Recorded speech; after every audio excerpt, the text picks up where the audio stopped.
Here's a fly ball out towards center field. This one's going back, and this one is gone!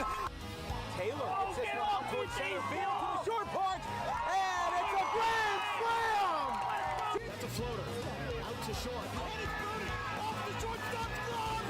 Just like they drew it from Hollywood. Caladros, the 3-2. Swing and a miss! And the Audubon Green Wave have upset the Kingsway Dragons!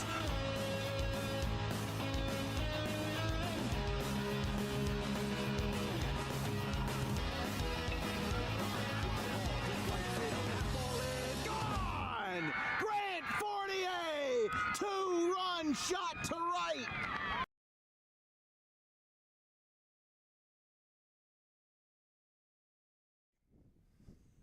Ladies and gentlemen, boys and girls, welcome to the picturesque Night Park here in Collingswood with the Patco trains behind us, or at least in front of us, and a beautiful Collingswood and West Deptford matchup here on this Tuesday afternoon, as the rain from a couple of days ahead will be a little bit frightening on Thursday and Friday and Saturday, but we're going to brave the cold instead of braving the rain. The last time we were at Night Park or at any Collingswood game was April 12th, 2022, back when I didn't have a beard and I was a sophomore in high school. But for these two teams coming into it with a little bit of different experience, it's going to be a good colonial matchup between two teams that are looking to get up and up this year. Collingswood has been very highly regarded this year, and they've got their star pitcher, the lefty Miles DeVincentis, committed to Rowan on the hill for them. West Deptford with Coach John Oler, he's going to be throwing out Caleb Delaney on the hill this afternoon. But for Collingswood, it's been a long time coming. This is their home opener and their first real chance to get it done on the big stage. But now that they're here versus West Deptford, a team that's 2-1 this year on the young campaign, both teams are still trying to work through the early navigations of a young season. And in a crowded colonial division, it'll make for good work for both of these teams. But it's a hitter's paradise here at Night Park. The deepest part of the ballpark is 348 to center, and it's 320 down the lines. And with the wind blowing out, there's a good chance we could see some balls leaving the yard today if a couple of those guys in the West Deptford or Collingswood order get a good hold of one. We've got starting lineups and first pitch next on Dan Wilkins Broadcasting. I will be taking a back seat, and Chris Baker will be doing the heavy workload today as the play-by-play broadcaster here on DWB.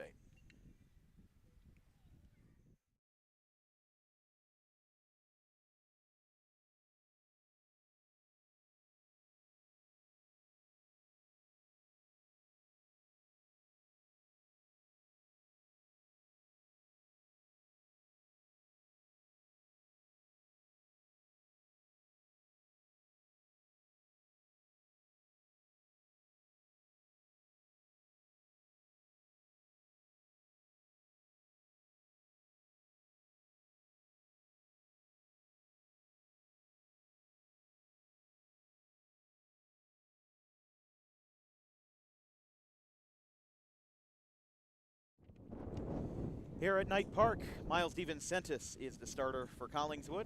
We're going to introduce the West Deptford starting lineup, and then we're going to hand over the keys to Chris Baker, who's going to be calling today's game. Let's take a look at what West Deptford's got in store today with our starting lineup presented by Harper Driving School. Caleb Delaney, the pitcher, is leading off. You've got Cole McKenna at at shortstop, batting second, the Old Dominion commit. Then you've got Landon Delaney in center field. Jason Hartman is the cleanup man at second base. Zach Carson is the third baseman batting fifth. Mason Chambers behind the dish batting sixth. Caden Allen is at first batting seventh. Josh Bruner is the right fielder batting eighth. And Juan Morales, the DH, Logan Dugan, takes left field.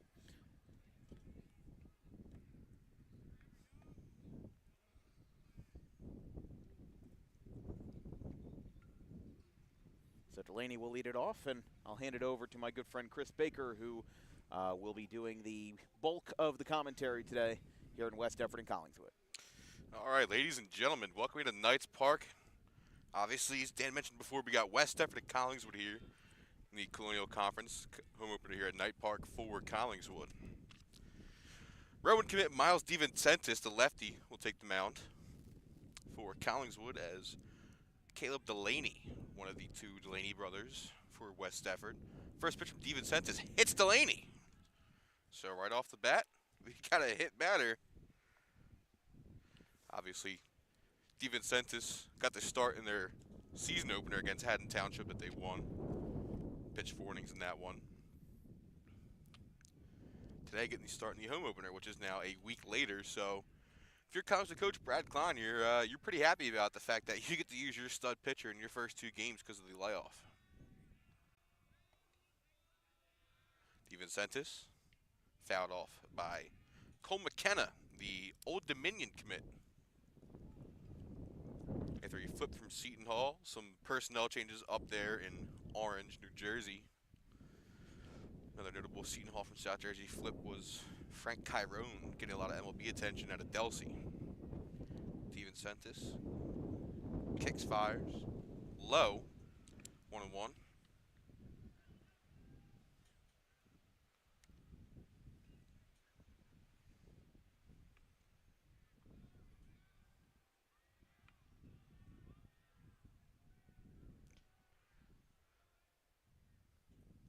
That pitch outside from DeVincentis, 2-1.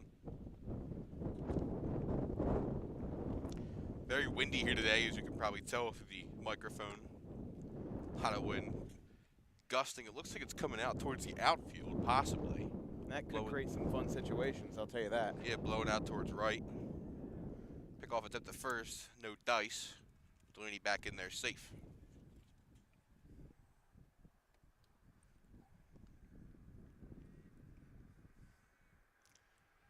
DeVincentis gets the sign, comes set. And he deals. Fouled back, 2-2. Delaney off there on the pitch.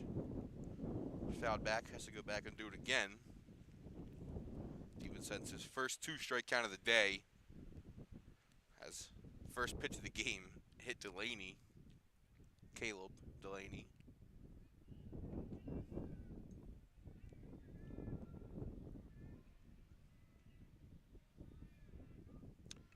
Two, low, full count. Nice block there by Katz behind the plate. Freshman getting the start behind the dish.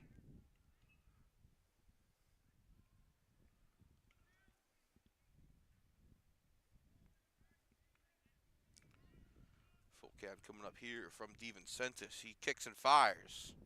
In there for strike 3. Got him looking. And that's the first punch out of the day for Miles DeVincentis. Gets the Old Dominion commit looking.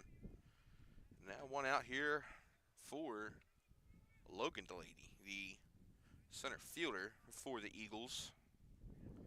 Wearing a much brighter green than anticipated. Assuming they got new jerseys. Usually they wear like some sort of a forest or a midnight green. That's like one shade off of a Kelly green almost. Like just a little bit bright, it's just a pretty little close. bit brighter, and you've got Randall Cunningham vibes right there. Yeah, pretty much. Swing and a miss there from Logan Delaney.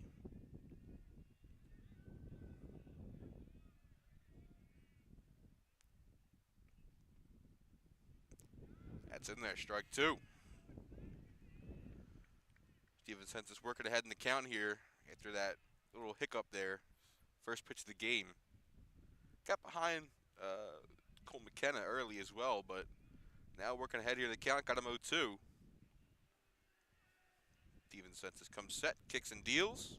Low, 1-2. No dice on a steal attempt possibly by Caleb Delaney. You're talking about Old Dominion. There's John Oler, head coach for West Deptford. He was a longtime catcher at Old Dominion, caught Justin Verlander when he was there and was highly regarded by Verlander. First ballot Hall of Famer when he hangs him up. If he decides too soon. Yeah, might pull a Jamie Moyer, just might live forever. That one is fouled down the first baseline. Delaney staying alive. Logan Delaney at the plate with Caleb Delaney on first. DeVincentis looking to try and put him away. But Delaney not budging. Here's the 1-2. Swing and a miss. No foul. Okay.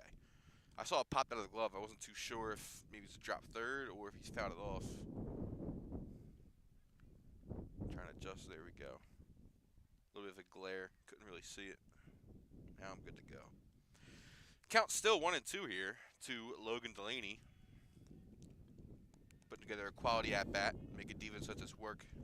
Try to work that pitch count up. Here's the 1-2. Low. Caleb Delaney goes down to second. Get there without any contest.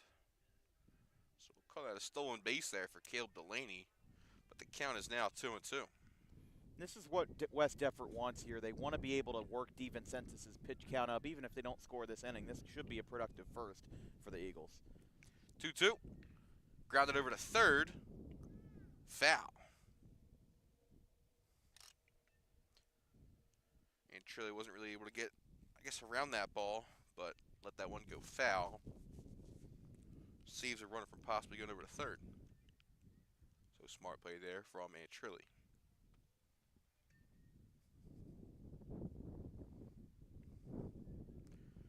Delaney fixing his sliding mitt.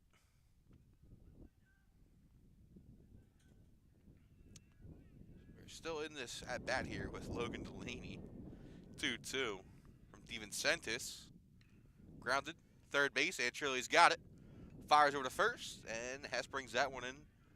Caleb Delaney stays at second, though, so good play there by Trilly. Keep the runner at second at bay. Now we got 2 outs. Yeah, I wouldn't say that's all that surprising. I mean, a simple ground ball to third, and Trilly is obviously taking his time, took a couple shuffles on that play, and if Delaney were to go to third, well, guess what? He would have been trapped right by Antrilli there. So maybe he didn't have confidence that he would have been able to steal the base with Antrilli's throw. Didn't want to try to risk a double play. Pretty safe approach here in the first inning. That brings up the cleanup spot here. DeVincentis, first pitch, swing and a miss. Caleb Delaney does go down to third. Throw down is late. So Caleb Delaney gets on to third. That's the cleanup man for West Deptford. I don't know why I can't find it. Jason Hartman. 0-1 count to Hartman.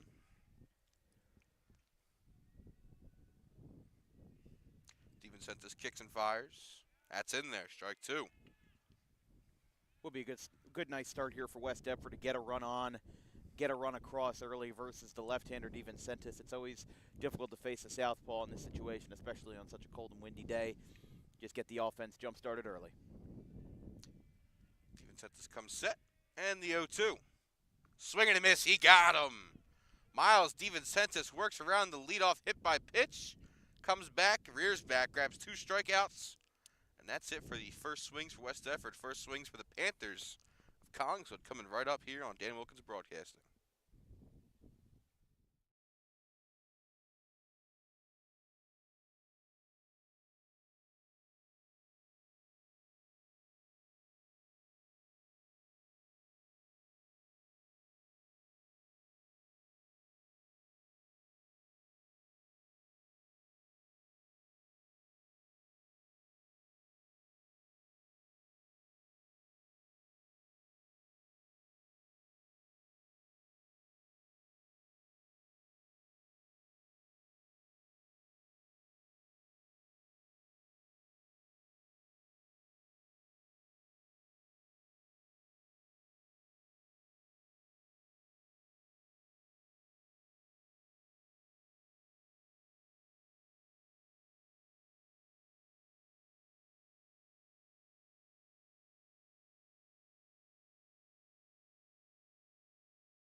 All right, we're back here. First swings coming up here for Collingswood.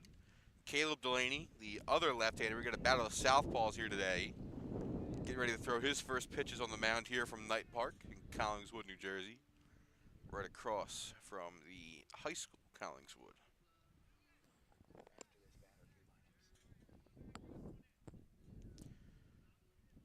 So, Chase Ledeek get us started here for Collingswood.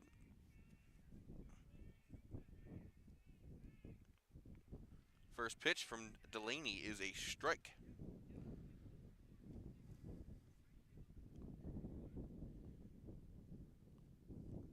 Oh, 1.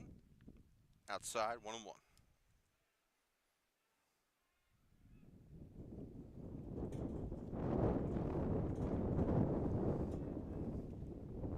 Inside, almost caught him, 2-1. What I really like about West Deptford is the fact that they play a lot of great out-of-town, or rather out-of-conference schedules. They've already beaten and played Holy Spirit this year. They play Pittman next week on April 12th. And in addition to that, they've got a whole bunch of Tri-County teams. Pennsgrove, they play Cumberland, Clearview, and the Pop McKenna. They play Mainland over in the Cape Atlantic. Like, John Oler is not afraid to go there. This ball is belted out to left center. That ball is gone! Leadoff home run for Chase Ledeek, as this boy has been broken open here with a first leadoff home run. Well, there you go. Just a beautiful shot off the bat. Drove that out to center field. We were talking about perfect storm, the wind blowing out, and the fact that this is already a hitter-friendly park.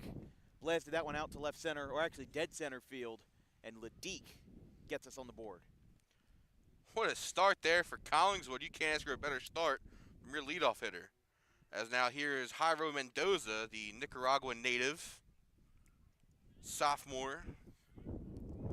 First pitch to Mendoza is cued out to second base. Mendoza going to be thrown out at first. So quick one pitch out right there for Caleb Delaney. And now here comes the start. Let's take a look at the starting lineups here for Collingswood. As you saw, the leadoff home run, the shortstop Chase Ledeek. Second hole, as you saw right there, the ground out to second base. Jairo Mendoza also playing second base. Now bringing up the 3-hole, pitcher Roman commit Miles DeVincentis. Cleanup spot, third base, John Antrilli. 5-hole, Andrew Shell, center fielder. Hax Hess, the first baseman. Batting sixth, Ben Auerbach, the DH. For the Collingswood Panthers in the 7-hole. 8-hole, Nolan Gorski in right, and number 9, the freshman Abe Katz behind the plate for the Panthers. His first pitch to DeVincentis was low, 1-0. That one's inside, 2-0. This is typical Group 1 and 2 stuff here. Two pitchers going at it. DeVincentis batting third, Delaney batting first, both their respective pitchers here. Always love to see that at this small school level. Well, we'll catch the outside corner. 2-1 to DeVincentis.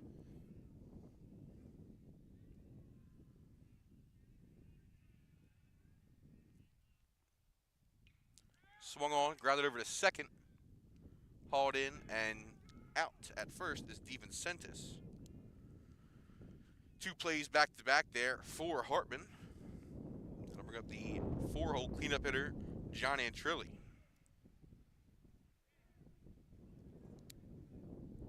Antrilli also a football player for Collingswood under Coach Mike McEwen. Handful of football players on this Collingswood. Yeah, Jan Anderson as well on the roster, getting the start, being DH for.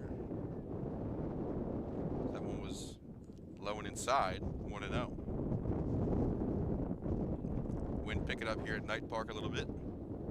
Antrilli fouls that one off, 1-1.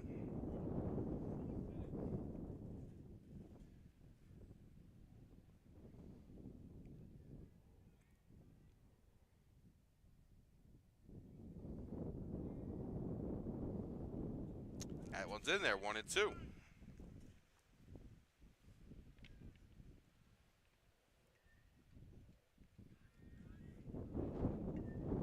One-two to Antrilli, fouled right off Antrilli. Looks like got caught his bicep.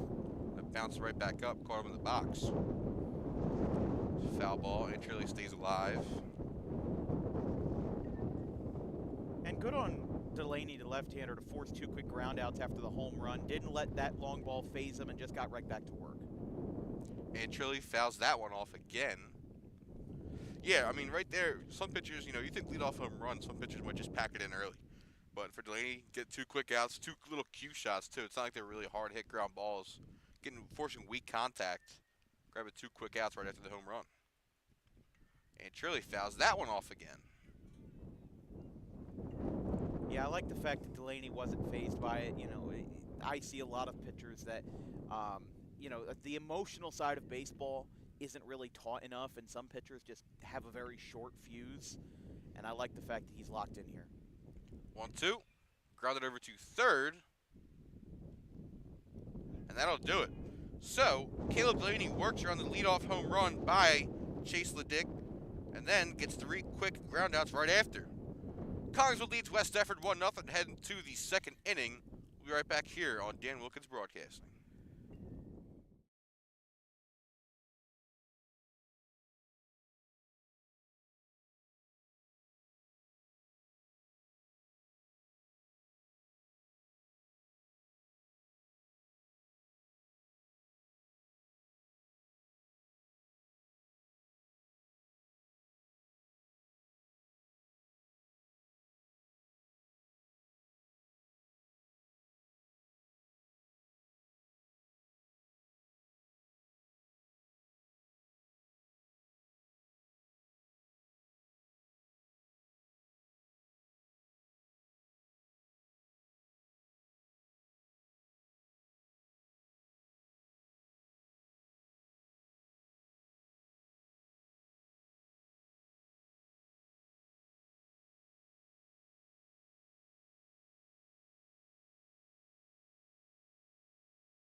All right, we are back here for the 2nd inning. First pitch from DeVincentis was a strike to start off the top of the 2nd inning here at Knight Park.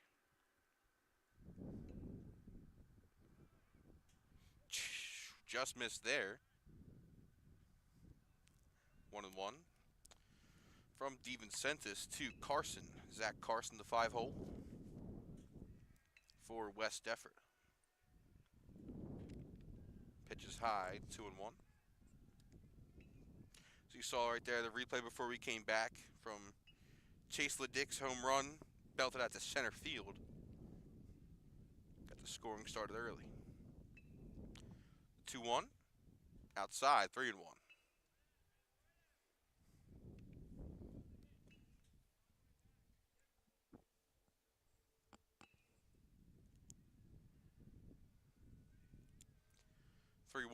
Swung and missed by Carson.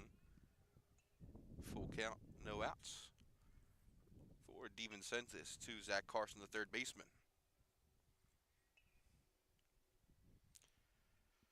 Full count.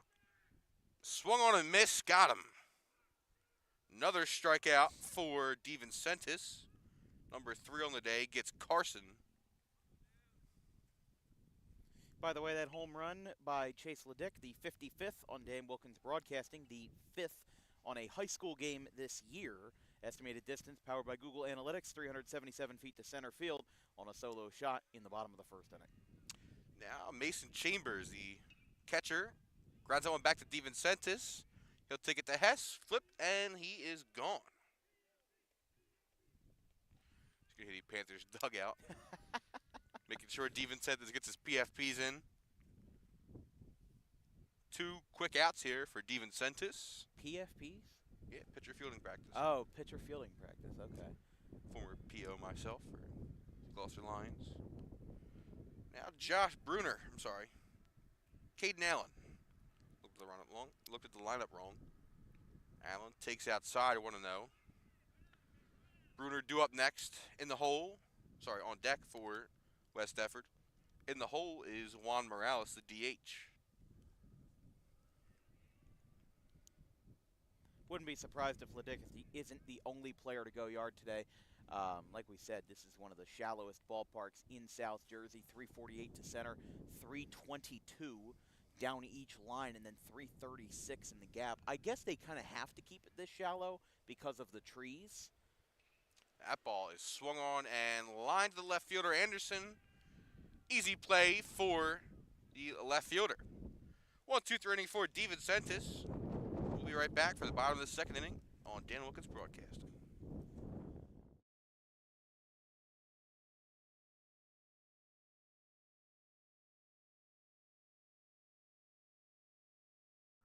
Garden State Pet Center is an independently owned full-service pet store. Our specialty is promoting companionship between people and animals by providing the healthiest product choices available, including all-natural foods, supplements that support and relieve health issues, and innovative products for pet parents. Our goal is to provide our customers with a relaxing environment, and while we're not striving to be the biggest store on the East Coast, we're striving to be the best.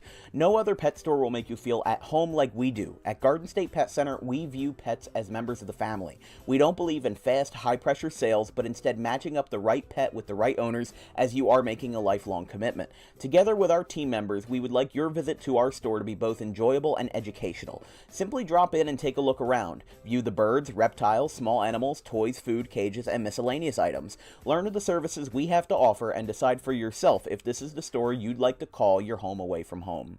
Victor Santucci, owner of Garden State Pet Center. Visit us today at 226 South Whitehorse Pike in Audubon, New Jersey. We're open 7 days a week for all of your pets' needs.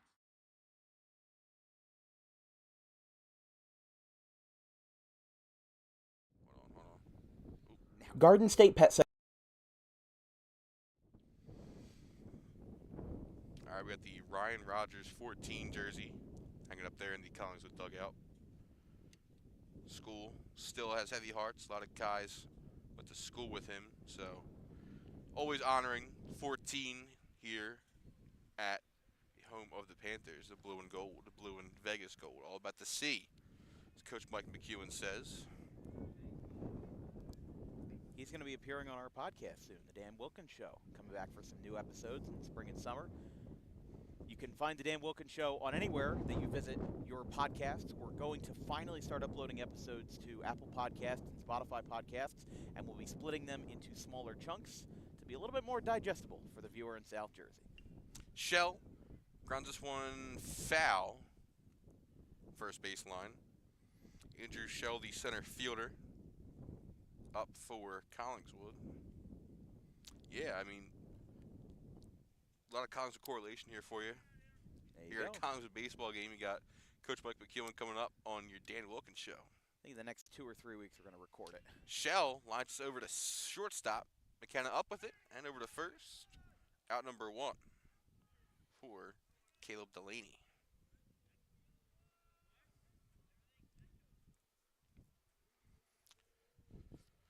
Max Hess, the first baseman, stroll up to the plate. Hess, also a pitcher himself, got to see him pitch last year against Gloucester at the same field, but in a torrential downpour.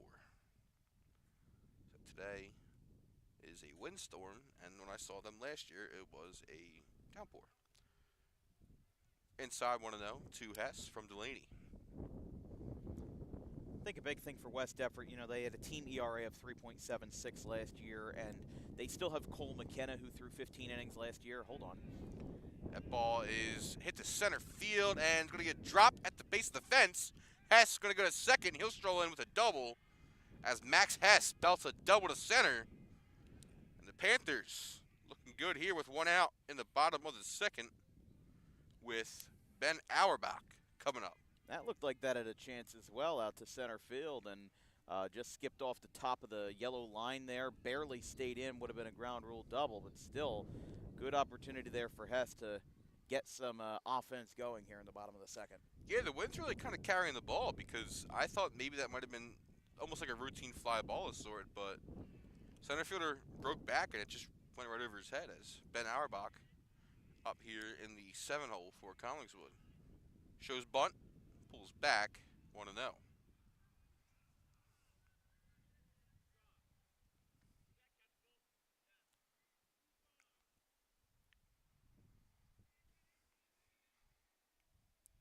Auerbach gets the sign from Klein down at third base.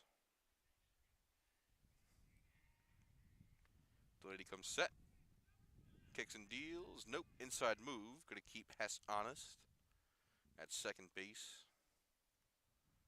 Because it looks like Auerbach will definitely be kind of trying to lay one down here as small ball. Auerbach pops that one up to third. Foul. 1-1. But yeah, we were talking about earlier, West Deptford lost a handful of pitching last year.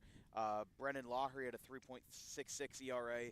Trevor Lundfeld had a 3.39. Aaron Wright also had some innings for West Deptford. They still have a relatively young core with the Delaney brothers, Caleb and Landon, with Landon posting a 2.55 ERA. But West Deptford, sometimes I find that losing a big hitting core can be a little bit less difficult than losing a big pitching core, especially at this level of high school baseball. Auerbach pulls back and swings and misses, 1-2. I think he's trying to draw the fielders in, possibly. See what the defense is showing. 1-2 now to Auerbach.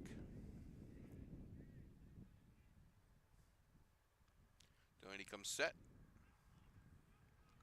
Checks Hess at second. Kicks and fires. That one is fouled off to the first base side. Make sure these parents parking a safe distance away. Don't want any broken windshields or windows. Any dents in the bumper or side doors. Don't jinx it, Chris. Well, something to making sure they're doing it. Delaney comes set, kicks and fires. Swung on a miss, strike three, got him. 2 outs now for West Deptford, and that'll bring up Nolan Gorski, the 8-hole right fielder for Collingswood. First strikeout of the day for Delaney. Nolan Gorski will step in.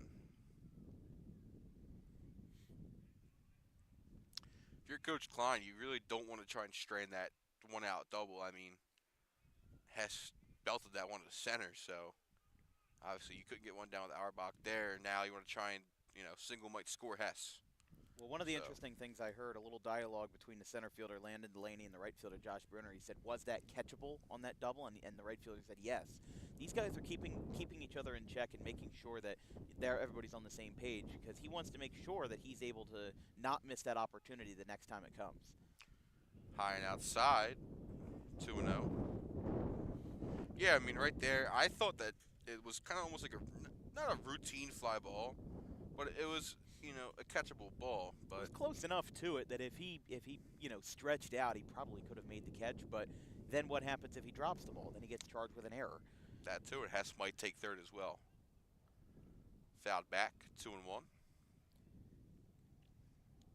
In my opinion, I think that discourse is good, but I also don't think it's a good idea to hang your head after a play like that. You got to have a short-term memory, and in that kind of situation, yes, that ball could have been catchable, but by how much? He got a double. If Delaney gets out of the inning, all is forgotten, and you get back to go back to the dish. 2-1 from Delaney to Gorski is belted out to left. That ball is going to get down in the gap. Hess going to round third and score. Gorski on his way to second. He's in with an RBI double. 2-out RBI double by Nolan Gorski gives the Panthers an extension to their lead with 2 outs here in the home half of the second. So right there, just as you mentioned, right on cue, maybe not all will be forgotten this inning as Hess comes around to score with 2 outs on the double by Gorski. Yeah, I guess all is not forgotten in that case then. So, but still, think West Deptford can limit the damage as they have in the early innings. That leadoff home run by Ledeek didn't end up hurting them much, and now this RBI with 2 outs. If West Deptford plays their cards right, really shouldn't cause too much damage either. Now the freshman Abe Katz, catcher behind the plate today for Collingswood. Time is called. We've got time, Dan.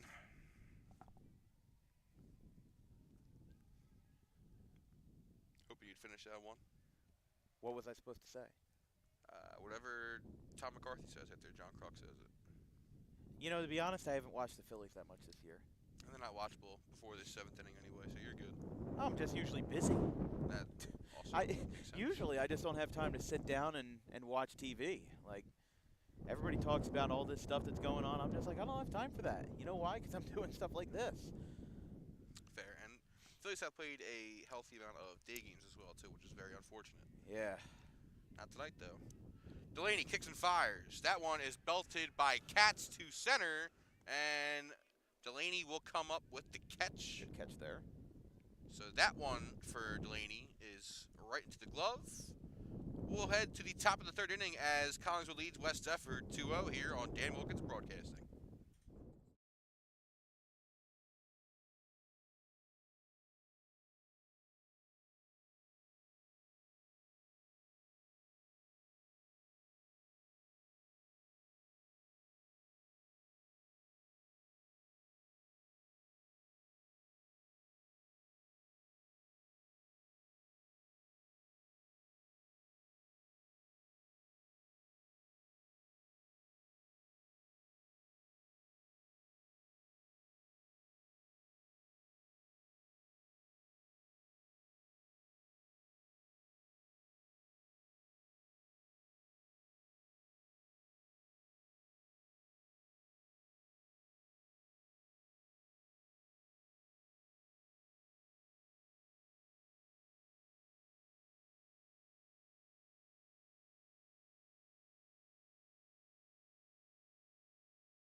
Top of the 3rd inning here from Knight Park. Chris Baker and Dan Wilkins on the call today. This broadcast is brought to you by Harper Driving School.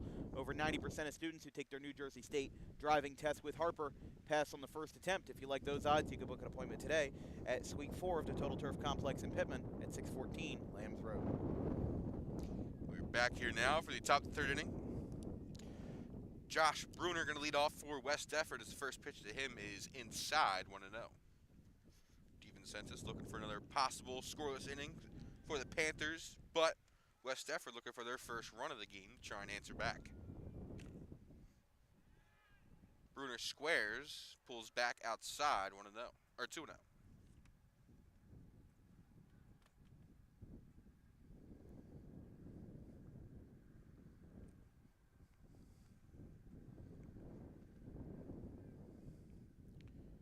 Looks like Katz maybe to talk to DeVincentis about something. Looks like we're going to have a quick little mound visit here. Yeah, it looks like I think the pitch comm isn't working. Yeah, that was something that was introduced, I think, 2 years ago, the electronic pitch comm between pitchers and catchers.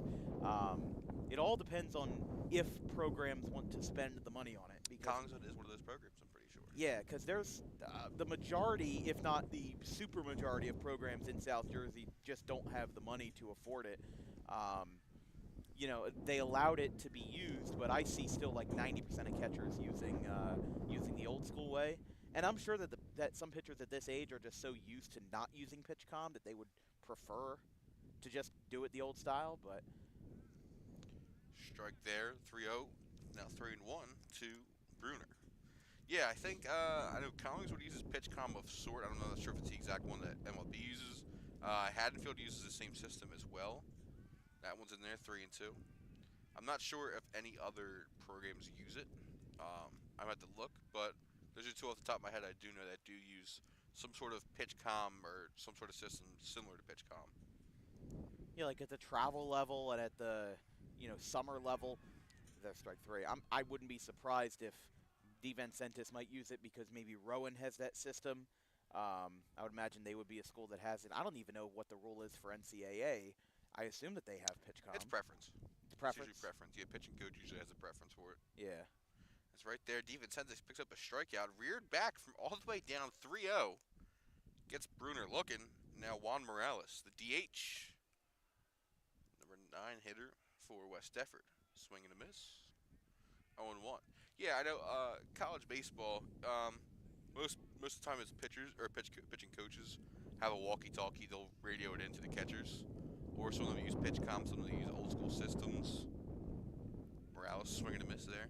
I know a couple of years ago when Alex Bregman was at LSU, he would call the pitches from third base. From third base? He would signal into the catcher. Yep. DeVincentis 0-2 to Morales. Swung on a miss. Strike 3. He got him. Back-to-back strikeouts there for DeVincentis. Now, back to the top of the order. Lineup flips over. We've got Caleb Delaney coming up to the plate now for West Deptford. Delaney got hit by pitch in the first pitch of the game his first time around. So 0 for 0 with a hit by pitch and a stolen base for the southpaw. DeVincentis kicks and deals. Say he did go. That's the right call. I can't really tell from out here, but I got first base. When I was adjusting the second camera, I got a good angle on it, and it definitely looked like he crossed the plane by a couple inches. Oh. That one a little low. 1-1 to Caleb Delaney.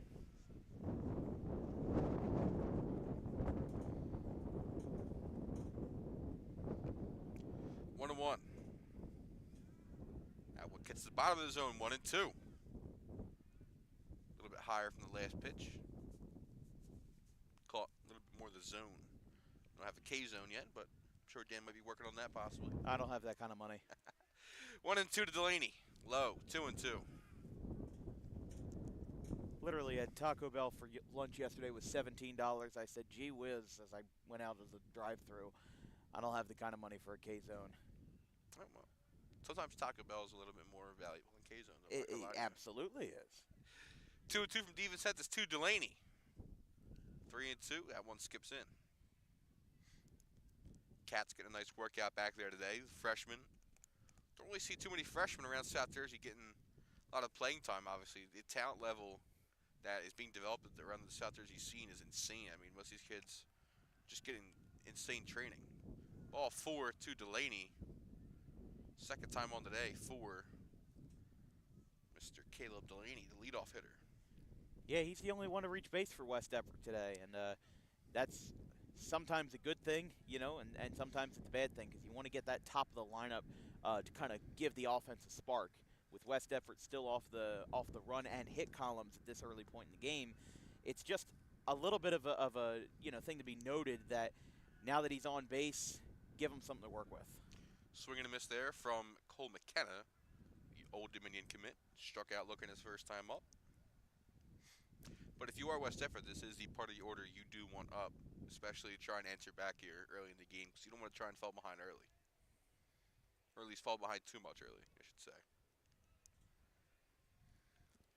DeVincentis comes set, kicks and fires. Low, 1-1. Looks like DeVincentis and Katz kind of have an idea of what they want to do, how they want to attack some of these hitters. It's just DeVincentis might not execute the pitch to perfection. He is kind of, peppering the zone a little bit. This one is popped up by McKenna, third base line, and Trilly's going out, and foul. It was way up there. Not sure if that was past the fence, maybe, if that was in like dead ball territory, but regardless, that one had hang time on it. Had a lot of it, and yeah, you're right about the dead zone part down there in the third base line. They've got those little white chalk lines. He's basically got two of them, one for the fair and foul line and then one for the dead ball line. We saw that last time we were here with Audubon and Collingswood in 2022, where there were a couple of errors that went out onto the street, and there was a discussion about where the runners were when the ball went out of play and all of that because there's no concrete fence. And 1-2 from DeVincentis to McKenna. Skips in there. Third on the second. Kicks over to the shortstop. So a little bit of a break there. As looks like Delaney was kind of going. Read that one correctly. I mean, down by 2 at this point in the game. Right now, West Deptford just wants a little bit of a break, wants a little bit of easing here, and getting a runner in scoring position is the way to do it. Second stolen base of the day. Yeah, I mean, you want to try and push the envelope as much as you can throughout the course of this game because it seems like that's exactly what Collins was doing. You want to try and match the pace of play a little bit, as it looks like Oler's going to come out and check on Delaney, or at least have a talk with the umpire, see if he can check on Delaney, because the ball did hit Delaney, so I think he just wants to make sure his player is good. Collins would also sporting, looks like some new uniforms, all white hats, white jerseys, white pants. They had the blue and navy blue and the gold for a while there. I think they might still have them as like a road or an alternate. Yeah. So, not sure what Oler's gripe is here with the umpire, but whatever it is, it's settled. So, return to play here. That is the one disadvantage of having the stuff in the outfield compared to behind home plate. I mean, you get the camera angles, but at the same time, you also miss out on those discussions and arguments and those little intricacies in the game that could go a long way. DeVincentis comes set, 2-2 to McKenna. Oh, hits him. Second hit batter of the day for DeVincentis. Third base runner of the day for West Deptford. So now, here comes the second Delaney, landed up to the plate. He grounded out to third his first time up.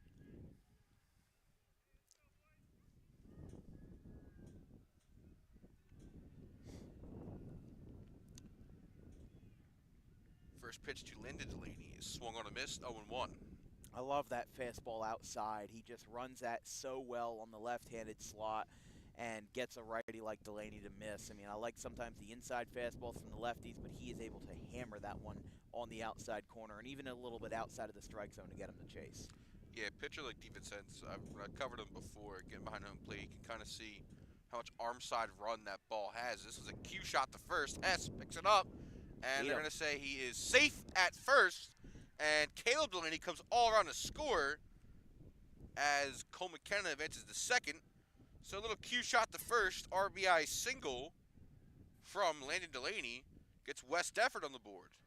That's their first hit as well on an infield single there, and that's always a good thing for West Deptford. They wanted to break the ice there. They were doing it very slowly, had a walk, and then had a hit by pitch, but then that little infield single can go a long way if West Deptford's able to capitalize here off of the row and commit.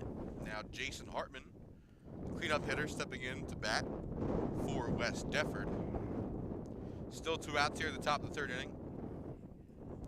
DeVincentis fires, swung on a missed, strike 1.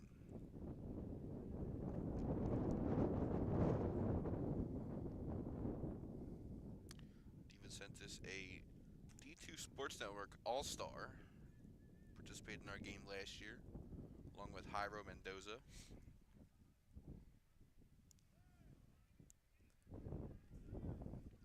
DeVincentis fires, inside, 1-1. Mendoza, arguably one of the best freshmen all around South Jersey last year. Kind of broke onto the scene quietly.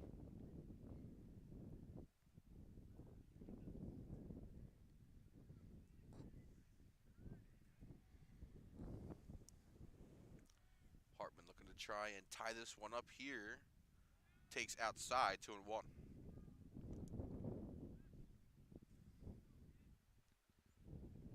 Got a 4-year starter slash contributor, and Cole McKenna at second base, the Old Dominion commit.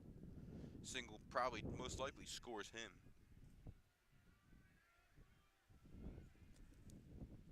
Swung on a miss, 2-2. DeVincentis looking to battle back here. The little cue shots and little P-rollers down the lines kind of frustrate you. Almost like no man's land out there.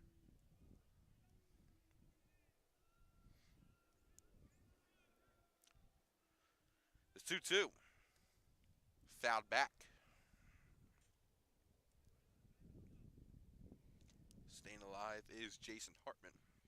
I'm thinking that West Deptford's getting a little bit smarter here off of Miles DeVincentis' second time around the order. Let them strike him out a bunch, or strike them out a bunch the first time around, but immediately making an impact in the second rotation.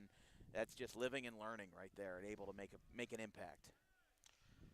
Yeah, here comes the 2-2 from DeVincentis. That one is swung on a miss, strike three. He got him.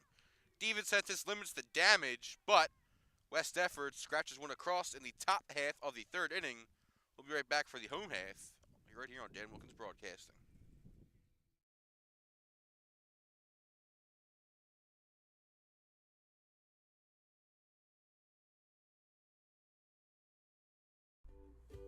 In life, the road ahead is full of possibilities, but to navigate it safely, you need the right skills. Harper Driving School is the premier driving school serving Gloucester, Salem, and Camden counties. With experienced instructors, many of whom are teachers in local schools, we are dedicated to your success and will help you master the road with confidence. With an over 95% success rate of students passing their road test on their first try, you know your student will be in good hands while embarking on a huge step of their young adult lives, all while avoiding the lines at the DMV and getting insurance discounts. We chose Harper, and so should you.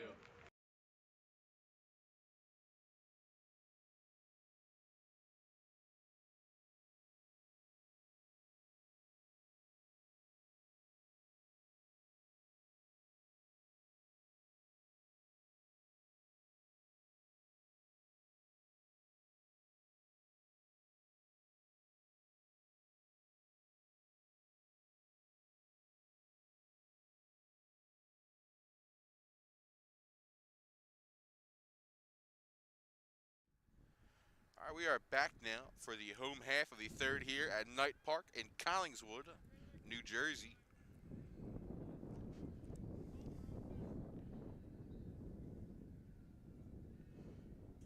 Lineup flips over for Collingswood as Chase Ledeek, leadoff batter. Squares, but high, pulls back 1-0. Ledeek, well, you guys saw the replay earlier, went yard in his first at-bat, opened up the scoring. Straight away center. High and outside, 2-0. That ball was crushed, to say the least, to center field, deepest part of the park. 2-0 is low, 3-0. Well, I'll tell you this, the deepest part of the park isn't much here. It's only, Not really. I mean, we've got a 4-foot fence right in front of us, and like we said, 348 to center. Would have been out in some ballparks, but not most of them. Free pass for Ledeek, as seems the plan there for West Deptford was kind of pitch around him a little bit. A little bit surprised they chose to pitch around him in his second at-bat. I mean, if this game was, you know, almost out of control and he had already hit maybe a homer or two and had a couple of hits, then you pitch around him. But to lead off an inning, I don't think that's the strategy I think I would go for in this situation. Now Jairo Mendoza, the 2-hole. That one is lined out to left. That one is also gone. Jairo Mendoza leaves the yard. It is now 3-0 Collingswood. We've got 2 home runs here as Jairo Mendoza belts that one to pretty much straight away left. 2-run shot for Mendoza makes it 4-1. So I apologize on the error earlier. It is 4-1 Collingswood. Jairo Mendoza put a charge into that. As you mentioned there, Dan, that leadoff walk comes back to bite you sometimes. It came around and to bite him big time. I mean, yeah, like I said, whether that walk was intentional or not, they were pretty clearly taking a conservative approach, and now they end up paying for it with the 2-run shot. So now the 3-hole Rowan commit and pitcher Miles DeVincentis digs in here. That one is outside, 1-0.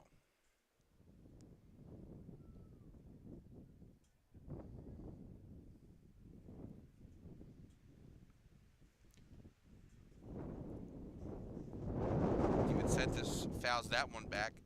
Looks like we might have some possible warm-up action for West Deptford. Got a couple of players getting loose, getting hot down the left field line, stretching out, jogging around.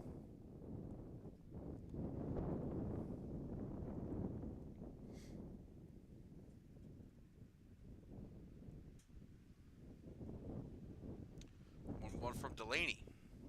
That one is grounded out to second. Booted. DeVincentis on his horse and gets there. So an E4 for West Deptford. When it rains, it pours.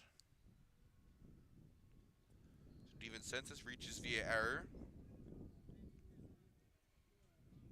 Only the 3rd error West Deptford has committed this year. They were clean in their first 2 games, had 2 versus Holy Spirit in their 7-3 win over the Spartans, and now picking up another one here. Just not a kind of situation you want to be in, but still plenty of time to turn things around here on the defensive side. Now John Antrilli takes a strike.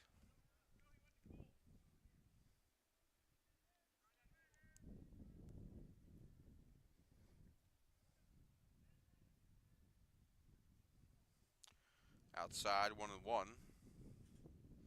Have a courtesy runner for DeVincentis. Obviously, it's the pitcher.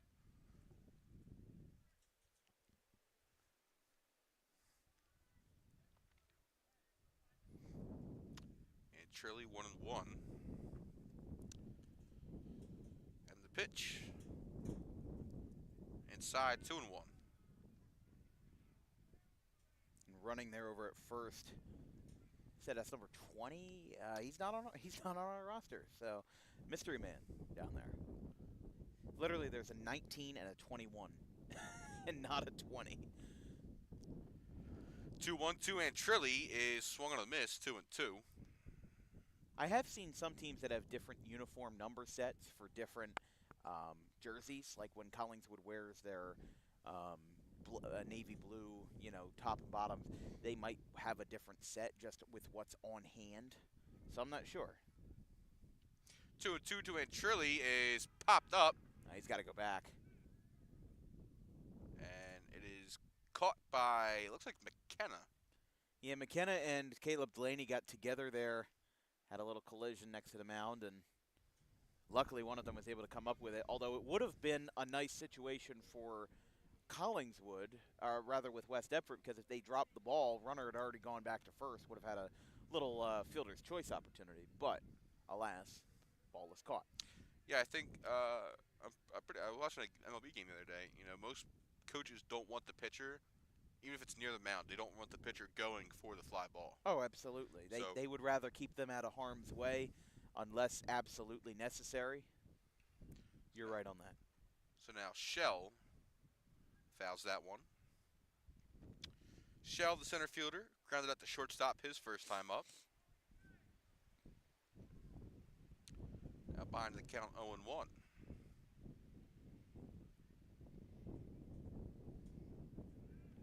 Pickoff attempt. They've got him, and ball scoots away.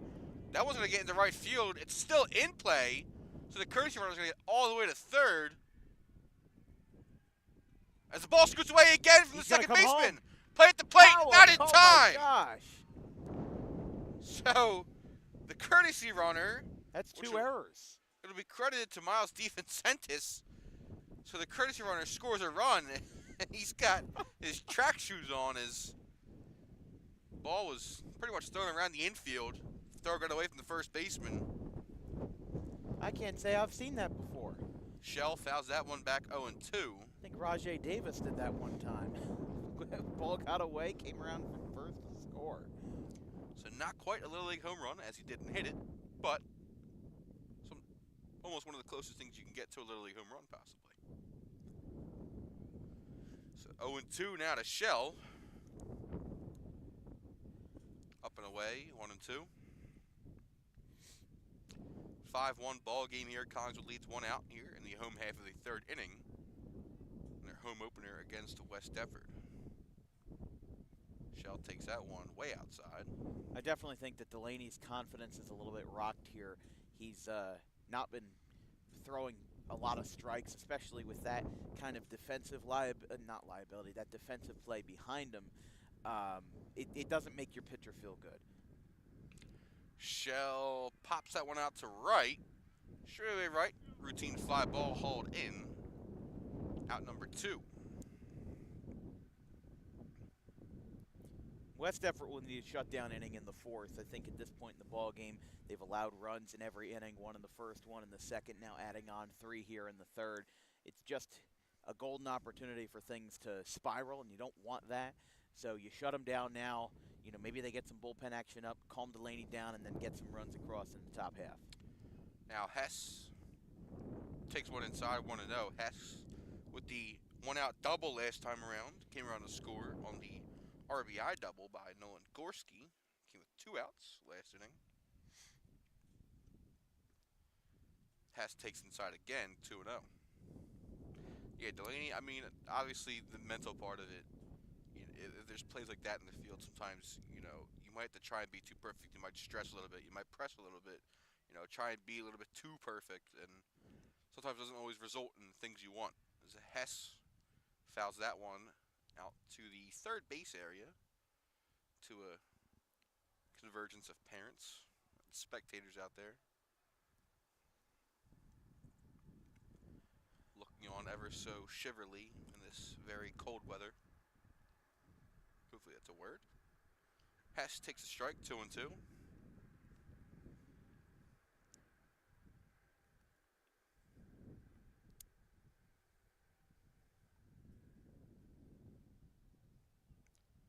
Three and 2.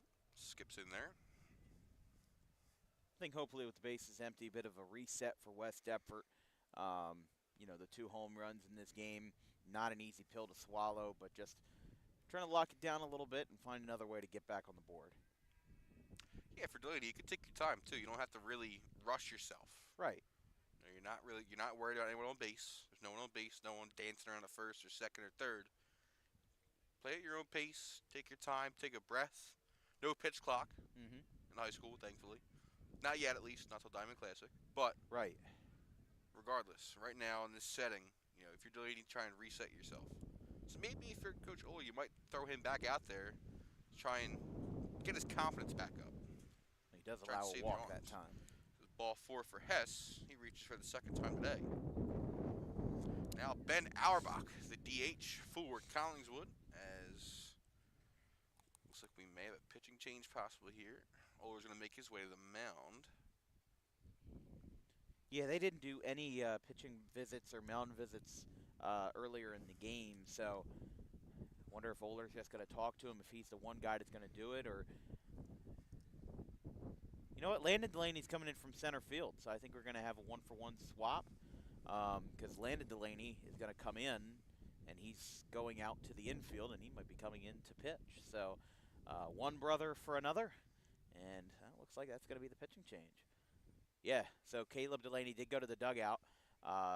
Landon Delaney's going to go out and switch gloves. In fact, there's like 3 players down there that are going to switch gloves. Included in that mix, taking a look down there, Caden Allen, the first baseman, also got a glove change. So we'll be right back in a moment. Looks like Landon Delaney's going to come in and pitch here in the bottom of the third.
Alright, we are back now as Caden Allen toes the rubber for West Deptford. Caleb Delaney going to head to center field, while Landon Delaney heads to first base. So, three-way swap. This guy's already in the lineup, so not too much research and much needed for the book here. Make sure everyone's good to go. As Allen will face Ben Auerbach. So, Oler won at the righty-righty matchup here. Smart play for Oler. Trying to get the same-handed matchup. So Allen, his first pitch to Auerbach is in there for a strike.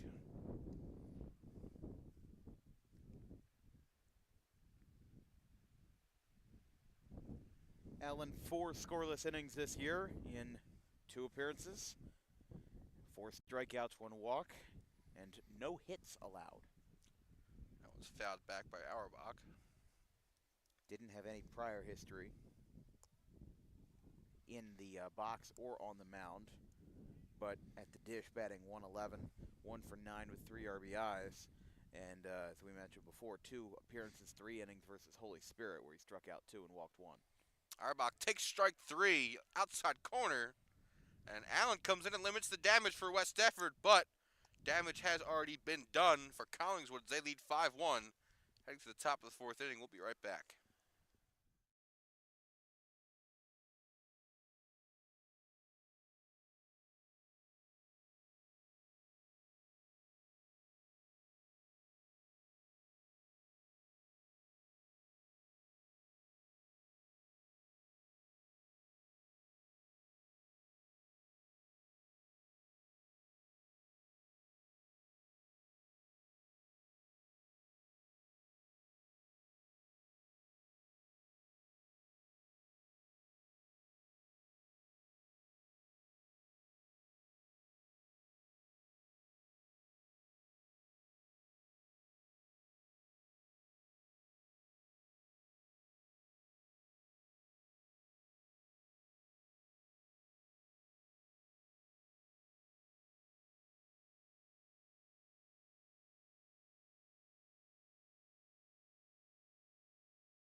We're back now for the top of the 4th inning here at Knight Park in Collingswood, New Jersey, here on Dan Wilkins Broadcasting. This broadcast is brought to you by Garden State Pet Center. Keep your pet happy and healthy today with the most organic food products available in South Jersey, along with toys, cages, accessories, and much, much more. Visit today at 7 days a week at 226 South White Horse Pike in Audubon.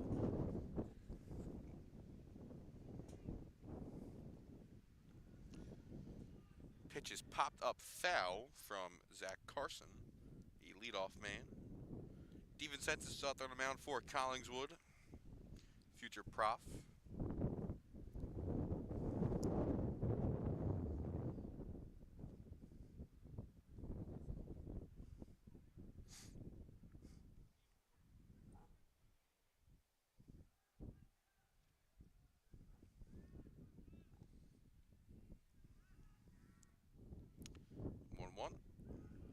High, 2-1.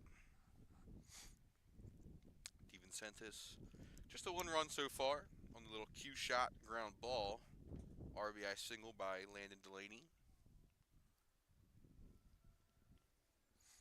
So smooth sailing for the most part for DeVincentis. Swing and a miss, 2-2. Think some possible bullpen action maybe for Collingswood. DeVincentis don't want to try and stretch out many arms too early in the season. That one's outside. And especially with this weather as well. You know, that stamina does seem to take a little bit of a hit when it's 43 degrees out, and you don't want to jeopardize DeVincentis, especially in such an important senior year. Swung on a miss, strike 3. He got him. So another punch out for DeVincentis. This one to start the 4th inning. 7th strikeout of the game.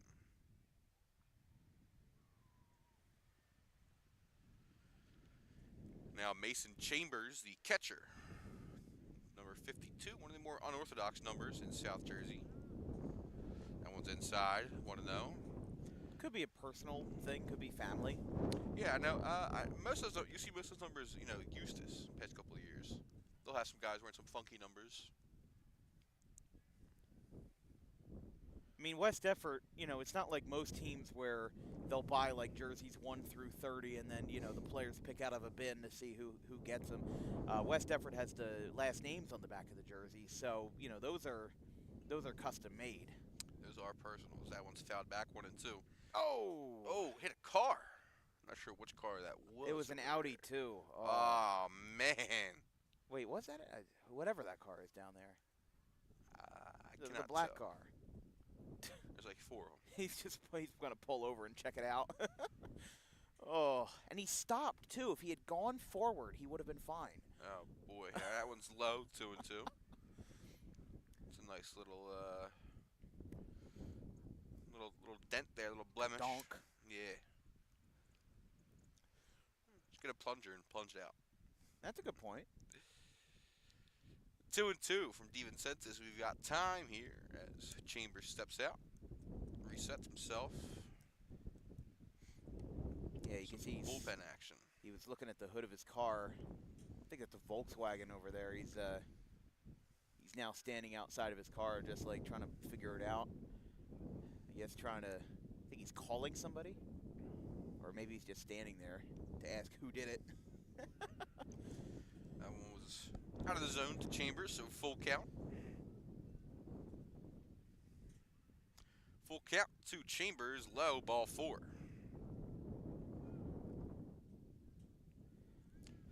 So the 4th base runner of the day for West Deptford reaches here on a walk. And 1 run, 1 hit. 2nd walk of the day for DeVincentis.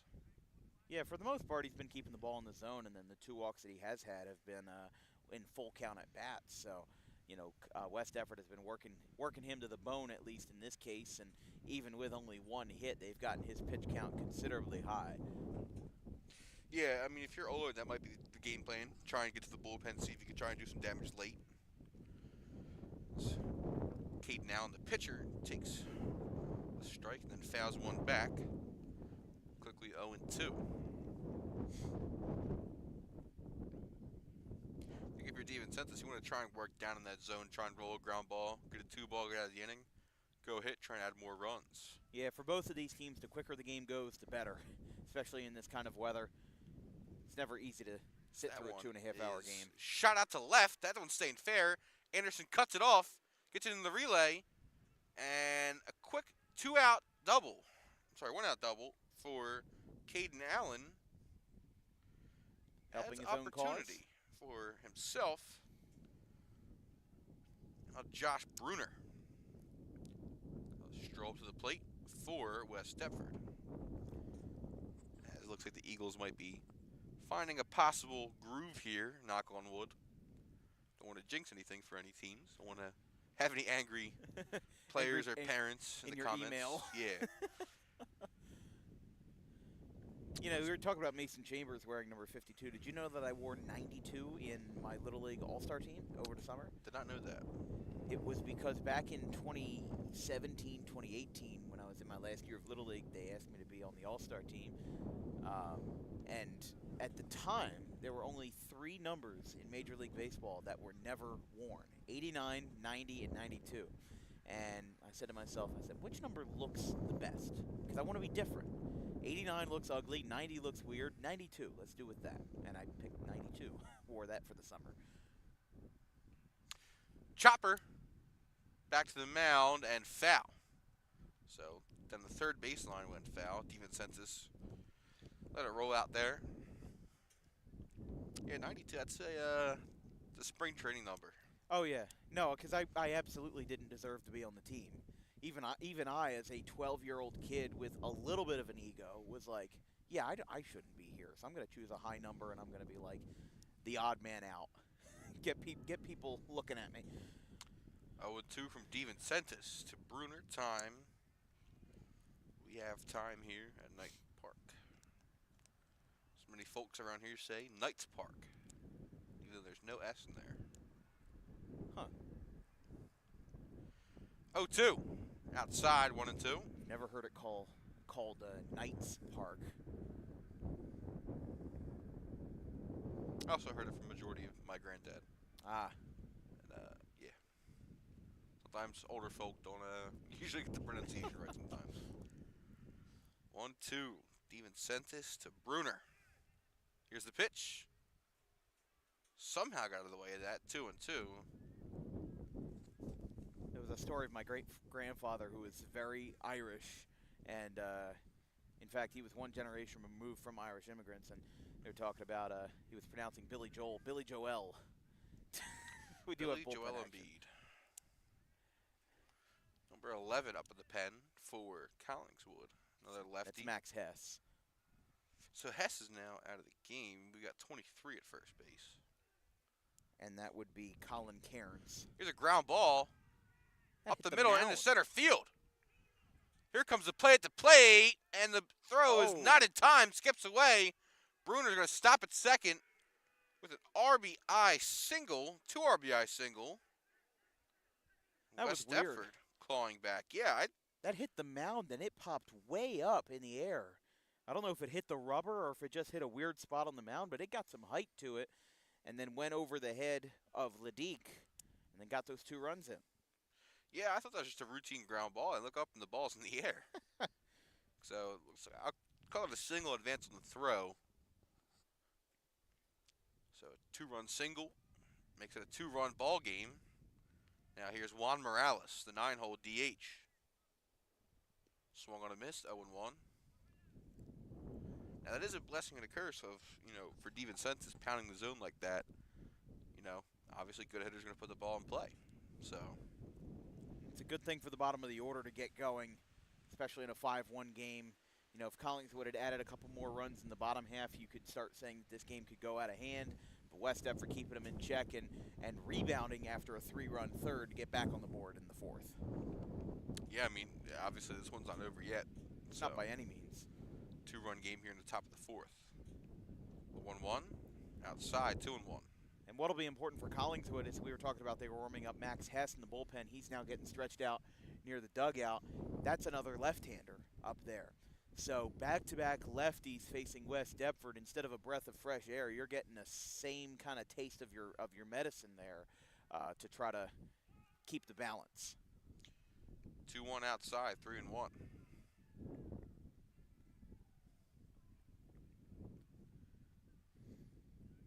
So now Katz and DeVincentis can have a quick chat.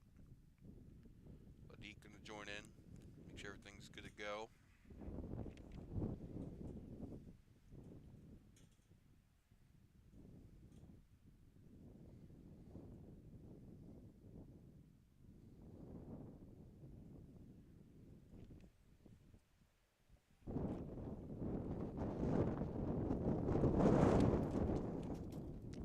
Wind is going here.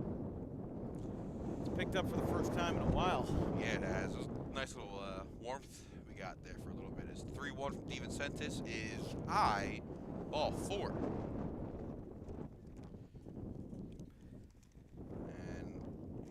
Brad Klein. We might have a pitching change here.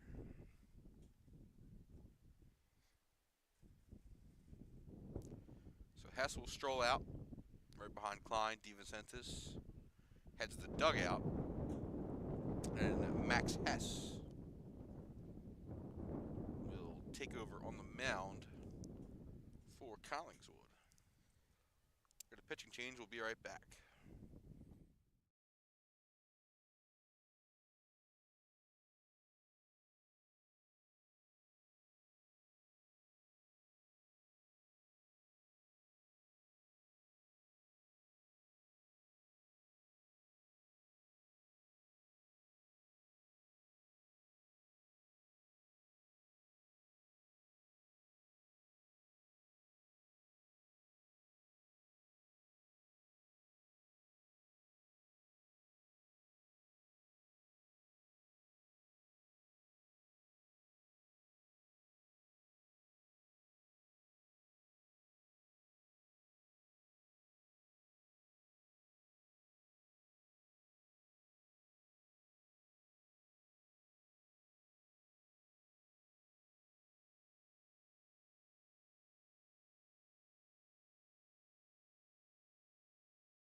All right, we're back here now in the top half of the fourth inning. Max Hess takes the mound for Collingswood as Caleb Delaney takes the box for West Deptford. First pitch from Hess. Skips in there, 1-0. Hess, another lefty for the Panthers. Rocking the ginger hair.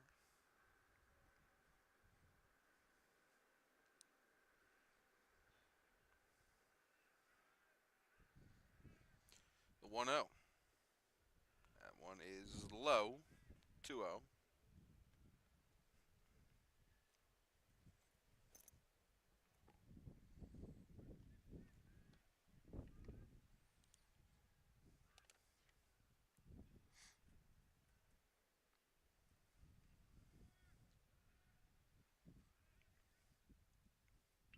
That one's grounded towards first and foul. So it looks like we get a change in the field. DeVincentis now at first with Hess on the mound.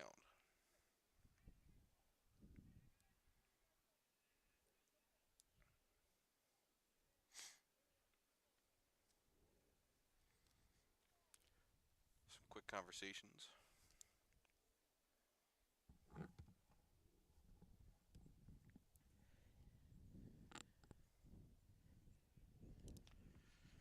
Looks like we're all good to go. Count 2-1 to Caleb Delaney, the leadoff hitter for West Deptford. Hess comes set. And kicks and deals. That one's low, 3-1. I mean, this is a big situation for West Deptford, just trying to find an opportunity with your tying run on base, looking to erase the deficit after a 3-run third. Now Collingswood, which was in the driver's seat, now losing a little bit of control now that they've dipped into their bullpen. 3-1 is in there for a strike.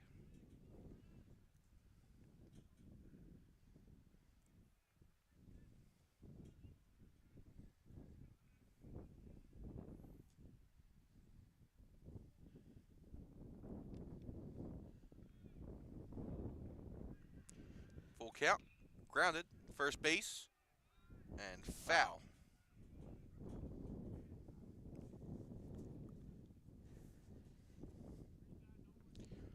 So you're looking to try and pull the ball here. It seems like getting a little bit too early on the pitches, just a hair too early. Good contact nonetheless. Has come set, and the 3-2. Got him! Strike 3 on the outside corner. So Hess comes in, picks up a strikeout. The first batter he sees. 2 outs now in the top of the 4th. It'll bring up Cole McKenna, the Old Dominion commit. In this spot right now, this is where you want some of your best hitting. You got one of your best hitters in the lineup coming up in a crucial situation here in the top of the 4th inning. Chance to drive in some more runs. First pitch, in there for a strike. Breaking ball dropped in there in the outside part of the plate.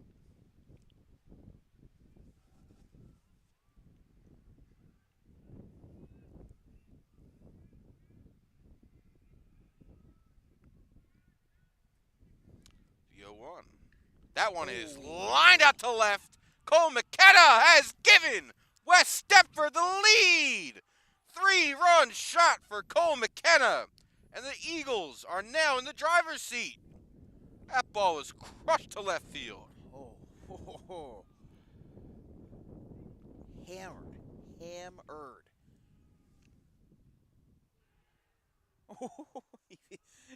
He celebrated so hard he fell down. Oh my gosh. Sorry, math is incorrect. That is a... Yeah, no, it is. Yeah. Wow. A 5-run frame to turn this game on its head.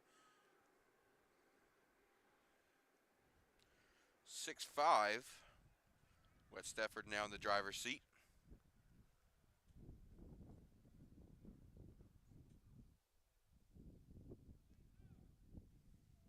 By the way, that marks the first time since April 29th, 2024, that a high school game that we've covered has had 3 or more home runs. Immaculata and Somerville traded off 4 homers over at Diamond Nation in a 15-5 win for Immaculata, again, April 29th, 2024, another hitter-friendly ballpark.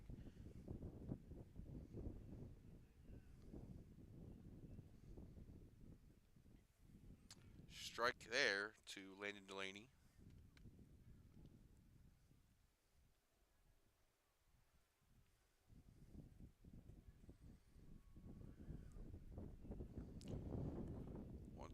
Hess is in and low. 2-2.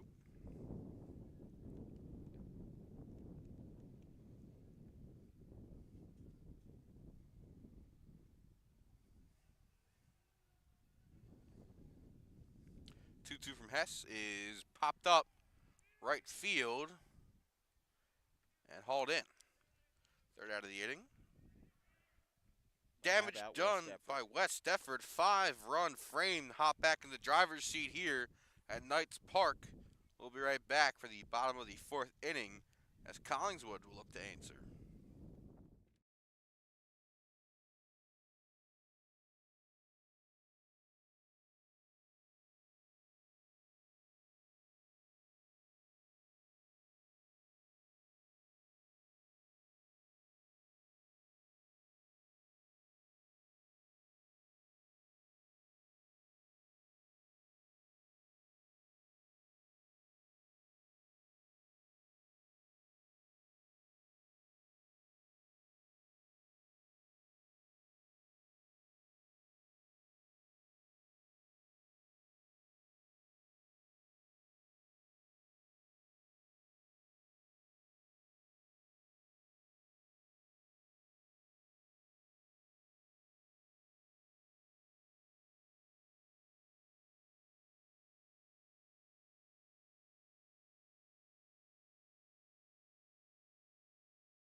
We are back now for the home half of the fourth inning here at Knights Park.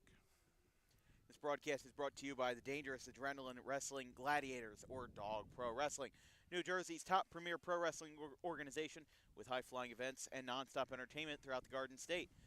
They will also be at Rowan University at the South Jersey Geek Fest on Thursday, April 17th. For more information, visit dawgprowrestling.com.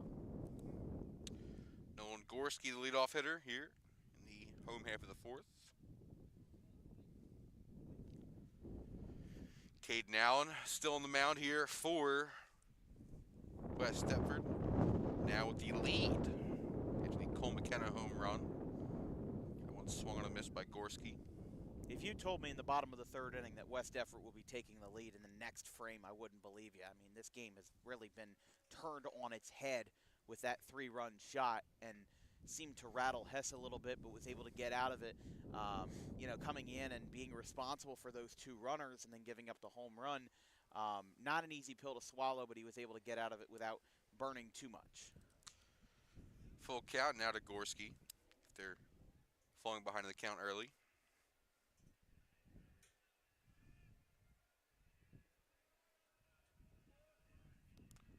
Three-two. Outside, ball four. Looks like Allen would have just missed the zone there. Now Abe Katz, the freshman catcher, coming up now for Collingswood. Collingswood right back on their horse. Lead off, walk to start the inning, and down by one run.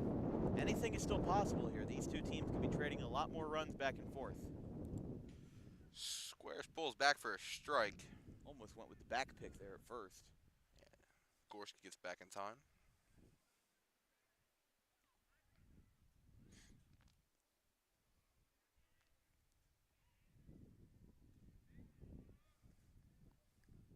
Oh, 1. High. 1-1.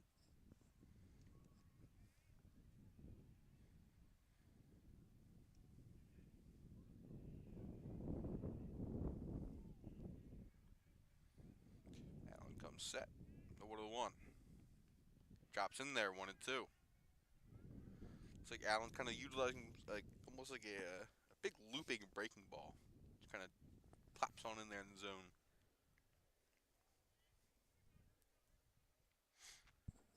The 1-2. Skips in there, 2-2. Nothing from Gorski down at first base.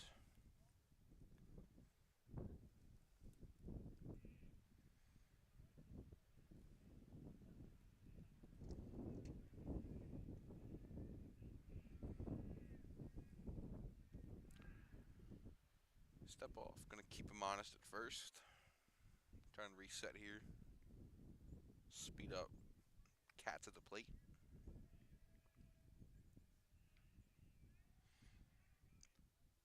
Swung on a miss. Strike three. He got him. First strikeout for Caden Allen. Gets Cats swinging. Now the lineup flips over. Back to the top of the order for Collingswood. By the way, an out-of-town score in the Cape Atlantic League. St. Augustine leads Hamilton 6-3 in the fourth at a 5-run second inning as they lead the Blue Devils. Now the Deke back up here.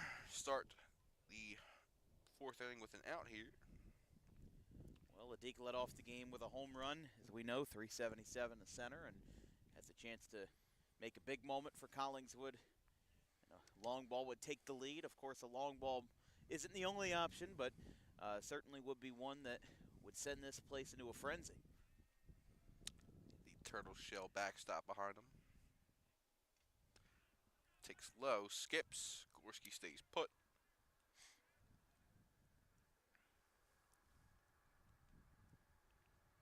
Ledeek, OBP today with a nice little 1,000 mark. Home run of the walk. 3-1. Gorski going to head down to second. Catcher can't find it. Does eventually, and Gorski cruise on in his second. And Another good break there for Collingswood. Now tying run on second base. As we said, this game looked like Collingswood was theirs to lose, and now, well, they did lose the lead, and now they're looking to get it back on short notice. And one swing could do it. Ladik takes high, ball 4. That now brings up Jairo Mendoza, who last time hit a home run of his own. 2-run shot to left field, right near the foul pole. A little short foul pole over there, but noticeable and hittable nonetheless. So see who's got some accuracy here, possibly, right? Mendoza, a sophomore from Nicaragua. Actually came to Collingswood a couple months before the season started last year. As a freshman.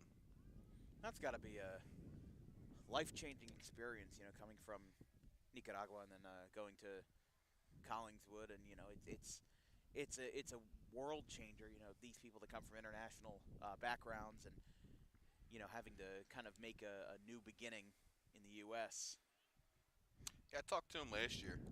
Obviously, I mentioned that I was like, you know, through an interpreter, I said to him, I was like, you know, this has got to be a complete culture shock. You know, come from Nicaragua to Collingswood, New Jersey, you know, a little suburban neighborhood where, you know, everyone's tight knit, knows each other. So, you know, for him, it was a big change, but he said he loves it.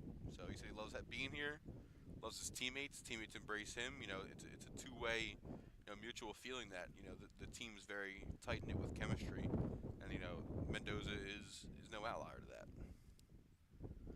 As Mendoza shoots one to center, Delaney got a camp under it, grabs it. Gorski bluffs. And no throw. Yeah, I 2 feel like outs. a lot of the colonial towns are like that. Audubon, Haddon Heights, Gloucester, Collingswood. You know, very small towns, you know, 5 to 10,000 people, and they all know each other. Everybody knows each other. You know, whether you've lived here for 5 years or 50 years, or, you know, if you've got multiple generations running through the town, everybody loves each other down there. So it's, you know, it's always something that people appreciate is the tight-knit communities. Now DeVincentis, inside move, keeps Gorski honest at second. Allen gonna try and work quick.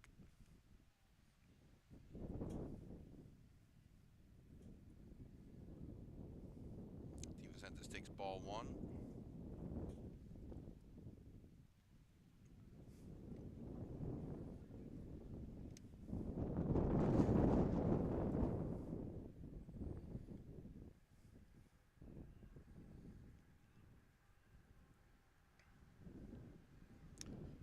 Strike there to DeVincentis, 1-1.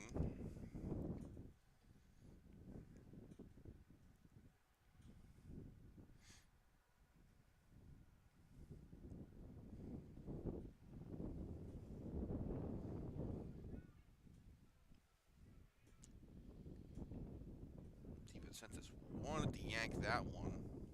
Huge hack Piece there. of that. It's not the first time he's done that today either. Just he wants that big swing. He wants that big moment, and I don't blame him. You know, with the runner in scoring position, you don't want to be responsible for leaving him stranded with 2 outs. You don't want to be that guy. 1-2 count now to DeVincentis. Takes low and outside. Gorski and Ladik are going to move up 90 feet each. So now that puts 2 in scoring position. Single. Possibly gives Collingswood the lead, but would at least tie it at the minimum.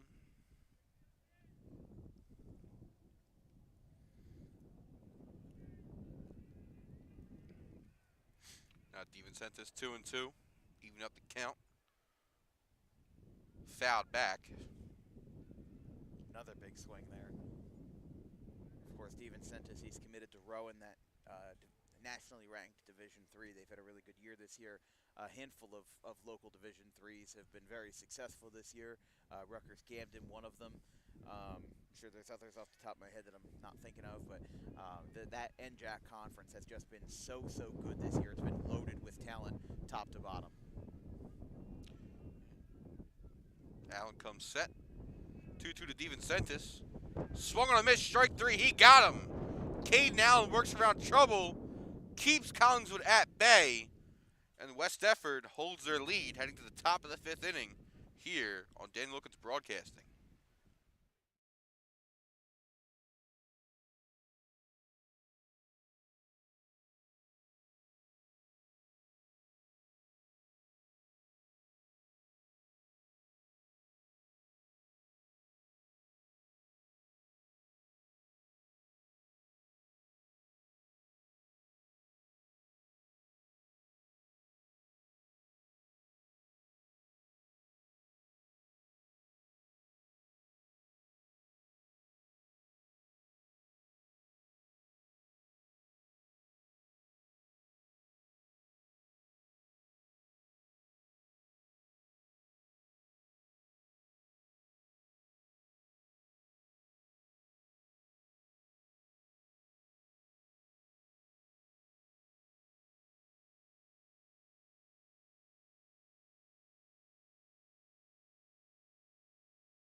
Here in Collingswood at Knight Park. This broadcast is brought to you by Vincent's Lawn Care. Keep your, that's the wrong ad read.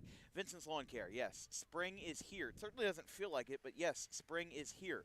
Keep your lawn in tip-top shape with top-of-the-line lawn care and landscaping in South Jersey. Call Vincent at 609-413-0403.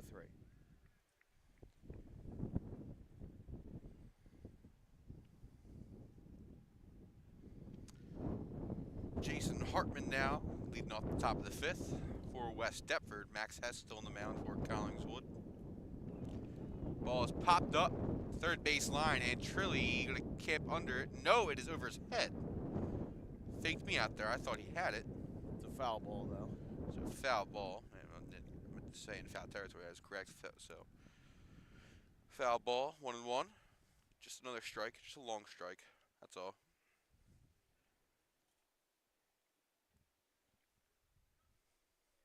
Very climactic strike as well. So 1-1 now for Jason Hartman, facing Max Hess on the mound. That one's high, 2-1.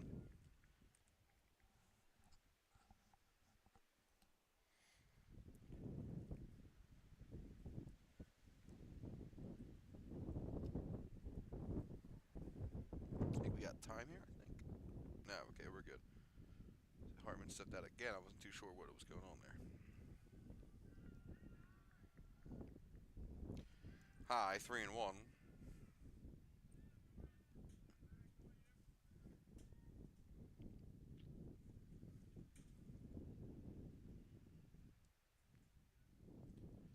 Hess looking to try and keep West Deptford at bay here after a 5-run inning for the Eagles last inning. Headlined by a Cole McKenna home run, as that's ball 4. Leadoff walk for Jason Hartman. These two teams liking to score in bunches. 3 runs for Collingswood, 5 runs for West Deptford, and now game's been turned on its head, and now with the Eagles shutting out the Panthers in the bottom half of the fourth inning, good opportunity for West Deptford to capitalize on that and extend their lead. Zach Carson, the third baseman, now going to step in.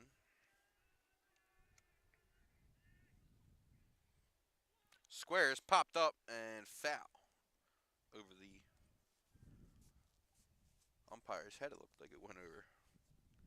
So foul ball. I do like that turtle shell that they have back behind the dish. I think South Brunswick has the same one. Especially with all those cars that are going to be parking very, very close. Makes it very difficult to catch pop-ups if you're a catcher. Makes it almost impossible. So it looks like Carson gets that one down. Foul.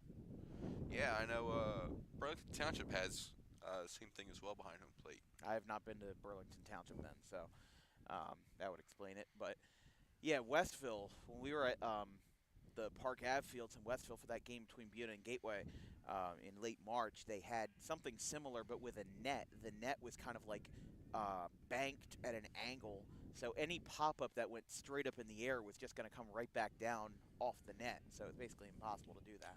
Ground ball, first base side. DeVincentis has it, steps on first. Runner does advance, so Hartman advances to second, but 3 unassisted for DeVincentis. Just got the job done, moved the runner over, and did what he had to do. One out now for Mason Chambers, the catcher. Let's talk about real quick the week ahead on Dan Wilkins Broadcasting. Weather permitting on Friday. Friday is looking like it's going to be a Sharknado monsoon, but it's going to be Seneca and Bishop Eustace if the rain holds at 4 o'clock on Friday, the 11th. And then a doubleheader on Saturday, again, weather permitting. We will have the Cinnamons Pirates and the Sterling Silver Knights at 11 a.m., followed by the Pennsville Eagles and the Haddon Heights Garnets as a part of the Haddon Heights Veterans Tournament at 2:30 p.m.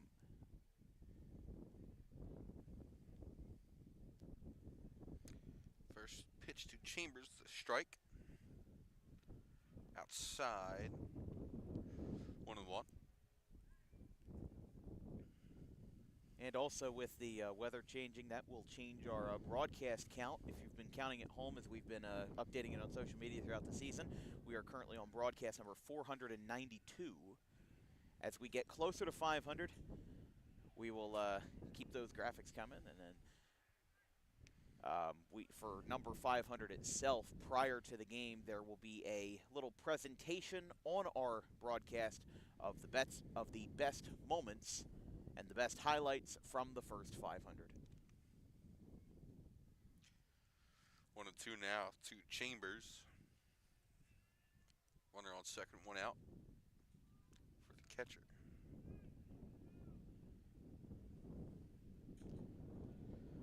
Time called.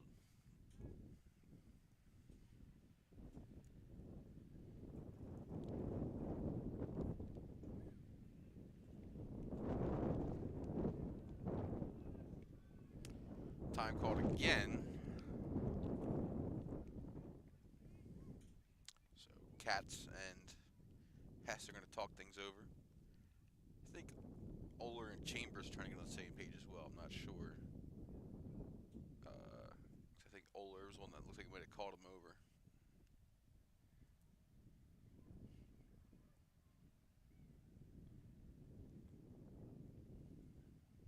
This has been a decently high-scoring game in terms of offense. This is the first DWB baseball game this year to have both teams score 4 or more runs. Yes, that is the first time this year, and we're in game number 8 or 9 already.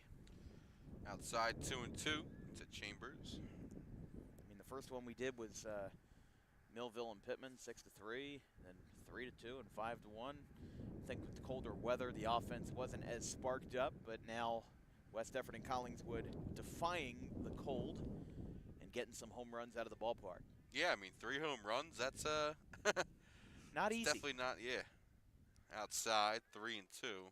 Even in a short ballpark like this, I mean, this ballpark is around the same, besides the fences, as Alcyon Park. That's 310 down the lines, and it's 355 to center. Pretty similar. But I always like what these guys have, and it's Collingswood always seems to bring the boom, if you will. Full will count. That one is grounded to first. Steven Sent is going to step on first. So back-to-back 3 unassisted. But yet again, Hartman scoots his way over to third.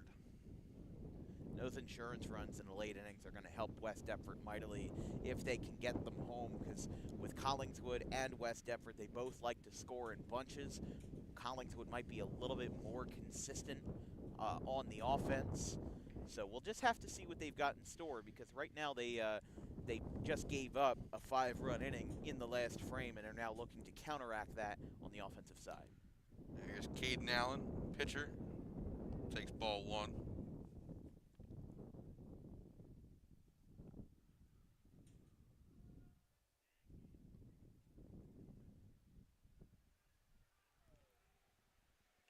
Allen fouls that one back. 1-1. I mean, a stat in high school athletics that doesn't really work as well as if you're talking about the professionals would be like runs per game. Because I do look at that sometimes. West Deptford scored 5.5 runs per game last year. Well, Collingswood was 6.4. But you look at this and you also consider the fact that this year alone, well, West Deptford's first game of the season, they beat Paulsboro 20-0. And then their next game lost to Audubon 3-0. They can put up 20 runs and then get shut out in the next 3 games, and their runs per game will still be very high. Meanwhile, in like college baseball or Major League Baseball, that number is going to be a little bit more consistent, because even when a team puts up 20 runs, well, guess what? They can turn right back around and beat them the next day.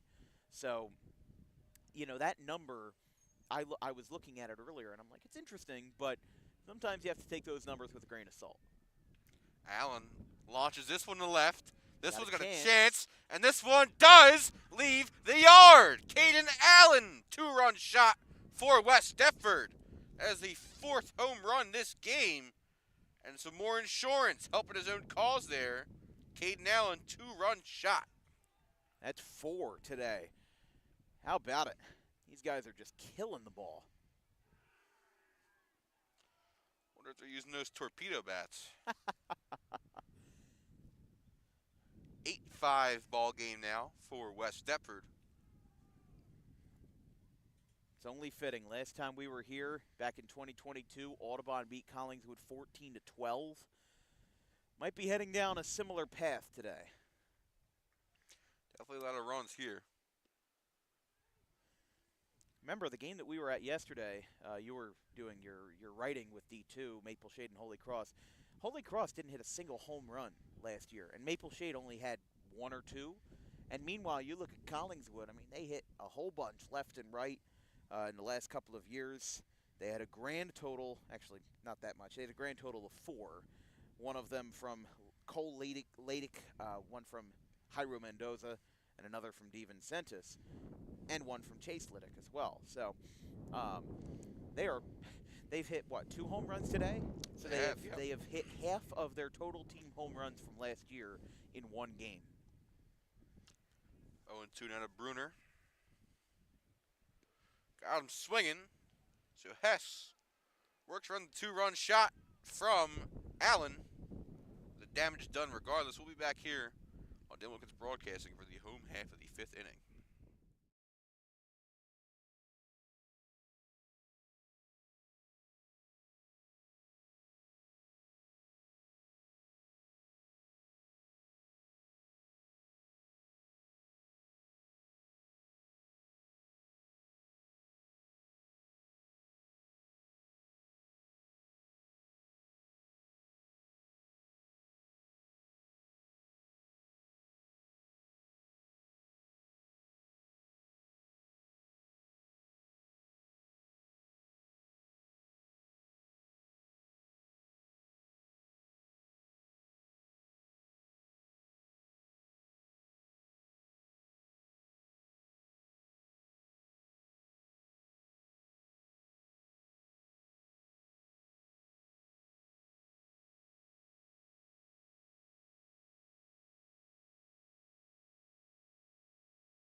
back now for the home half of the 5th inning here at Knight Park in Collingswood, New Jersey. West Deptford leads 8-5.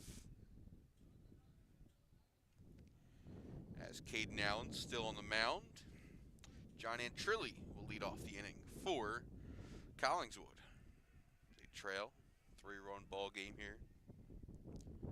Antrilli takes high, 1-0.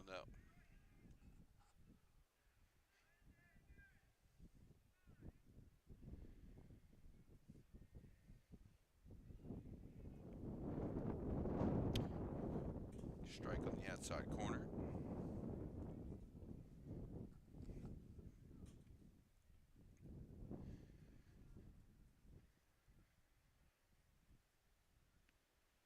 Another strike on the outside corner. 1-2 to Antrilli.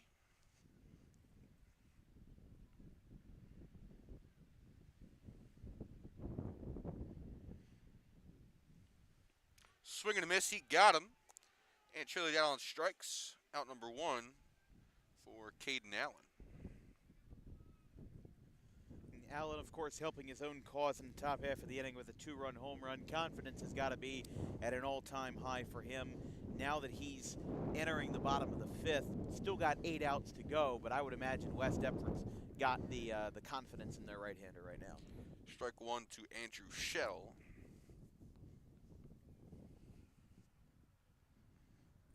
It's always going to be a good feeling when you're a pitcher and you head and whack a 2-run home run, help your own calls out. Another strike there to Shell.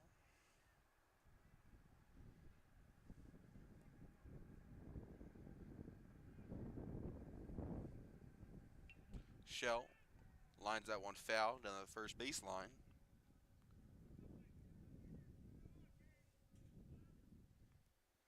Still 0-2.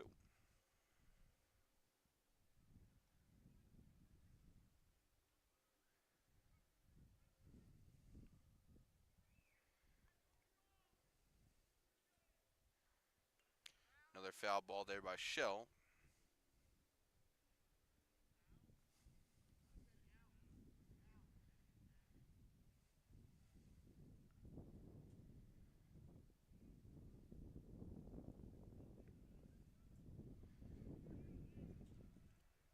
And the 0-2.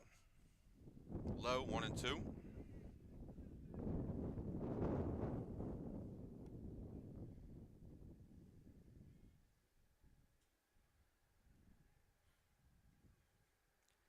One, two. That one is lined in the gap to left center field. This one's going to split the gap. Left fielder falls down, but Shell going to pump the brakes and one out single there for the center fielder.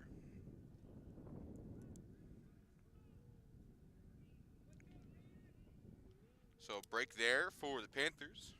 First hit since the 3rd inning. Now Max Hess.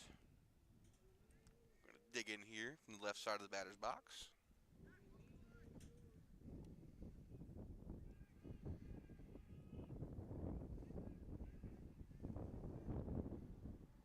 Hess takes inside, 1-0.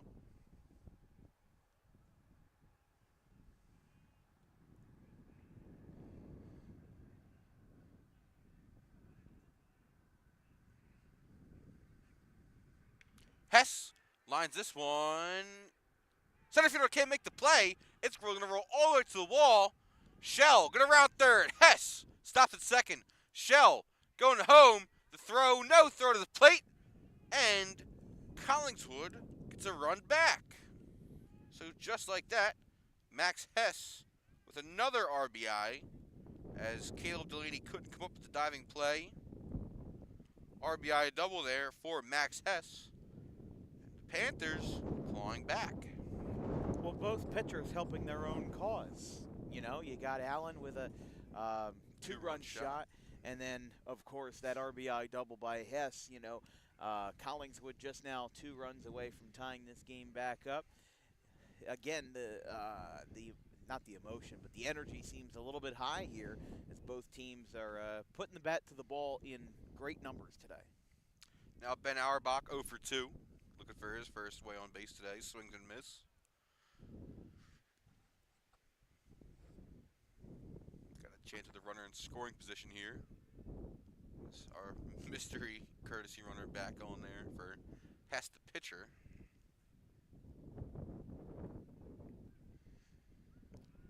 Inside move, no throw, keeping him honest.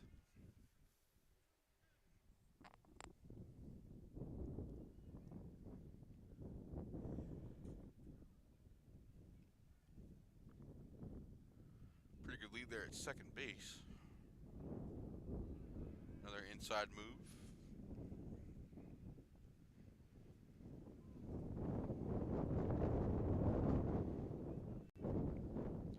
Our box swing and miss. 0-2.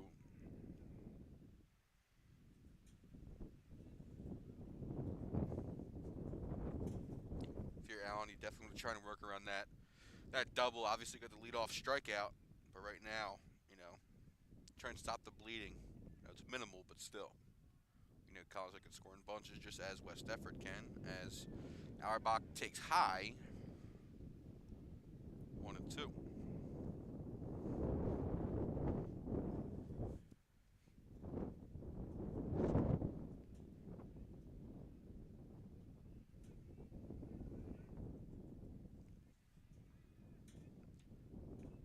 That one is fouled back by Auerbach.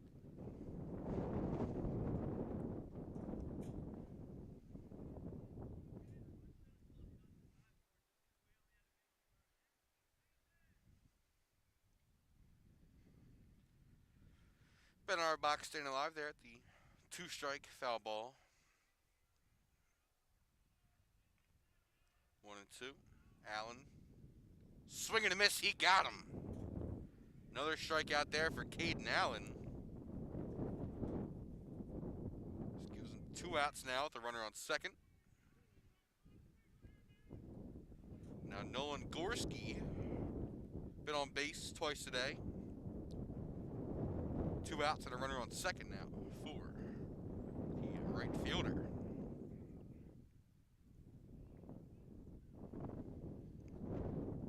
Gorski swings and misses the first pitch. 0-1.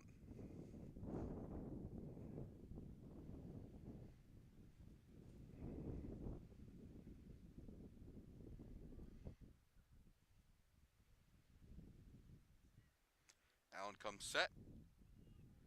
Inside move.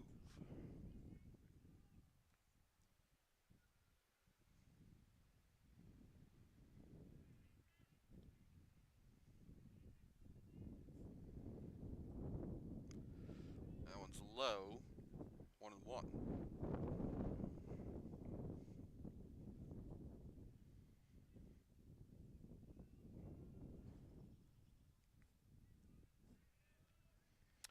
Gorski does have an RBI double on his resume today, so that's a bright spot for Collingswood as he takes a strike there. 1-2. I mean, almost everybody on both of these teams has done something, whether it's offensively or defensively. It's not one of those games where people are just standing around and doing nothing.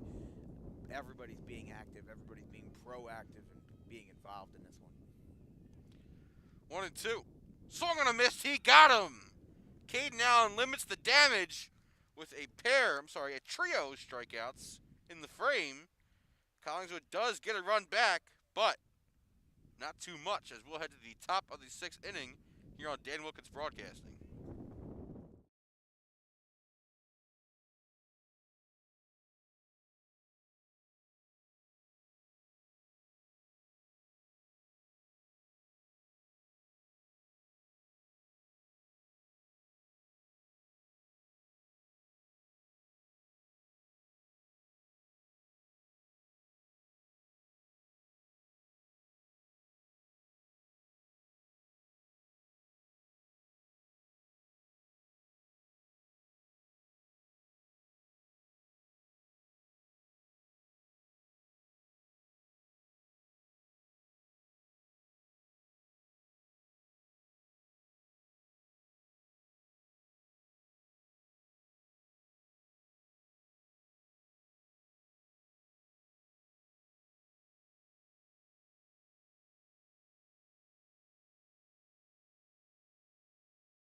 By the way, some out-of-town scores as we enter the top of the 6th inning. Holy Spirit leads Buna 7-4 over at Buna. And as we said earlier, St. Augustine and Hamilton also playing in the Cal. Juan Morales here to lead off the top of the 6th for West Deptford. Takes high, ball 1. Morales, the DH. 0 for 1 today with a strikeout and a walk.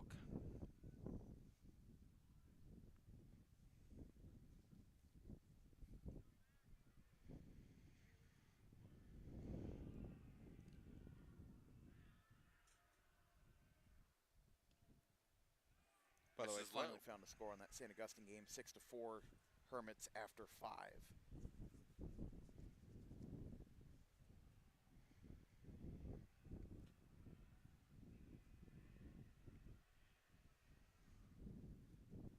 That one's in there for a strike, 2-1.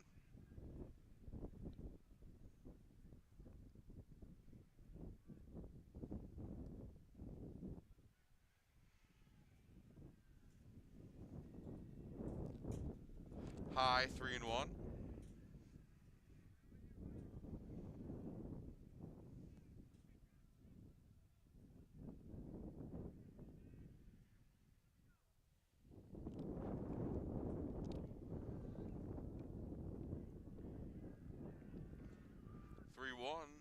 Is in there for a strike, 3-2.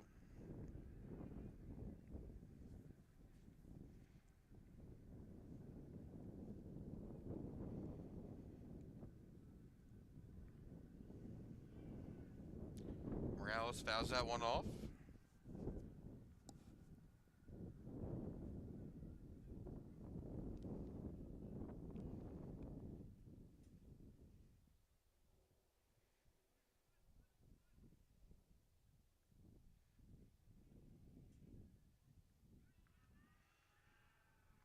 And the full count to Morales.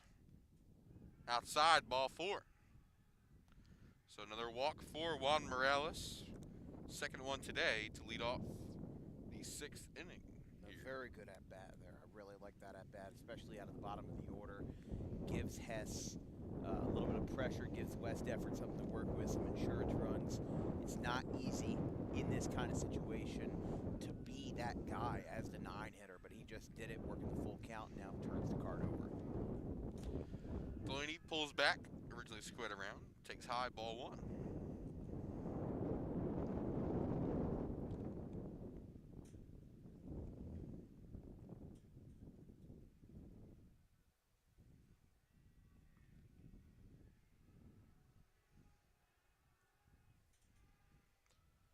Delaney squares, pulls back again, another high pitch, 2-0.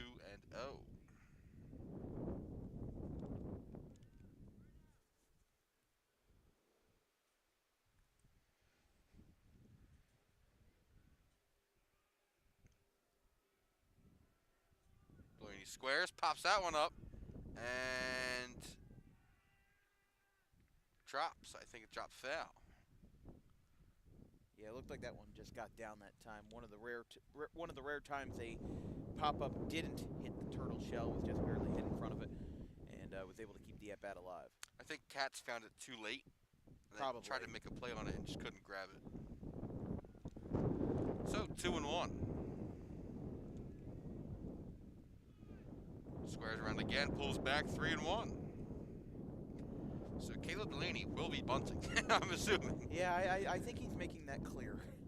I'm assuming Oler wants Caleb Delaney to bunt. That's just a hunch. Squares again. This one drops right in front of the pitcher's mound and no play. So a bunt single for Caleb Delaney. It does work. No wonder why he wanted him to bunt. It would work. There you go.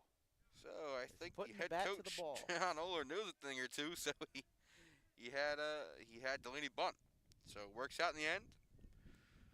Now 2 on, no out for the Old Dominion commit Cole McKenna. Been on base twice today with a 3-run shot that gave West Deptford the lead. Also a hit by pitch in the 3rd inning.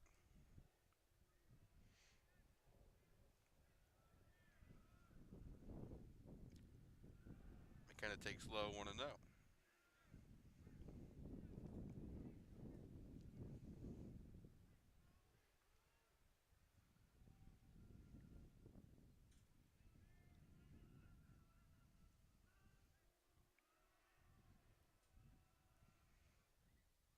McKenna, another one ripped. This one's the center. It shells back, and this one is gone! Cole McKenna, 2-home run day! Another 3-run shot. 6 RBIs in the day for the Old Dominion commit, Cole McKenna. West Deptford now with an 11-6 lead as McKenna rounds his way, celebrates, jumps up, and drops the hammer in the dugout. That's 5 home runs combined between these two teams. Didn't know if that ball was going to get out. I was a little bit worried if Shell, the center fielder, was okay because he crashed into that wall hard. And his hat actually went over the fence. Luckily, he does seem to be okay, though. So the shot to center field. And what a day it's been for Cole McKenna. 2 home run game. 2 3-run home runs at that. 6 RBIs. Looks like Klein's going to talk to Hess here. Maybe give Shell a chance to catch his breath because he did slam into that fence. Yeah, that was pretty hard.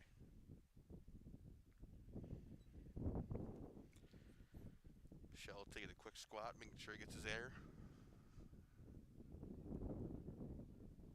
Klein still talking to Hess and Katz on the mound.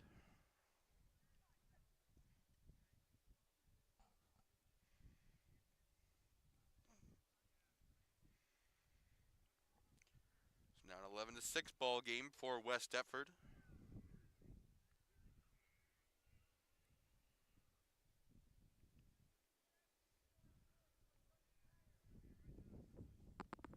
So right now, it would technically be Cole McKenna 6, Collingswood 6, if you took away the other 5 runs. Oh, absolutely. But, nonetheless, you can't discredit the fact that his teammates are giving him runners on base. So, Cole McKenna, runners on base, drives him in. Now, Landon Delaney up the bat now. Still no outs here in the top of the 6th. Takes a strike, 0-1.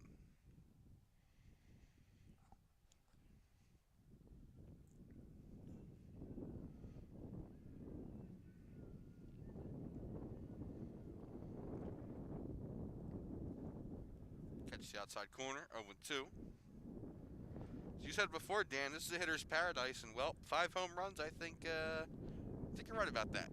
That will be a new DWB record. First time in a high school game on our network that 5 home runs were hit in the same game. And of course, that's not the one that I'm calling. Swing and a miss, strike 3. First out of the inning, Hess gets Delaney.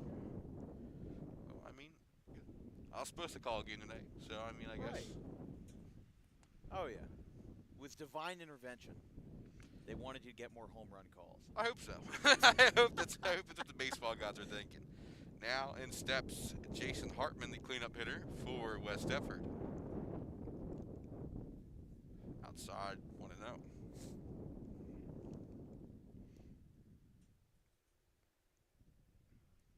Be a nice LinkedIn post later.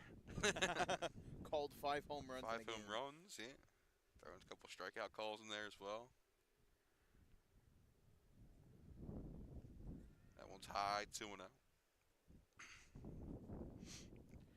Well, this is it's going to set a new bar for scoring for DWB this season. Absolutely. 17 total runs. 11 scored by just one team alone. This one is popped the foul out of play.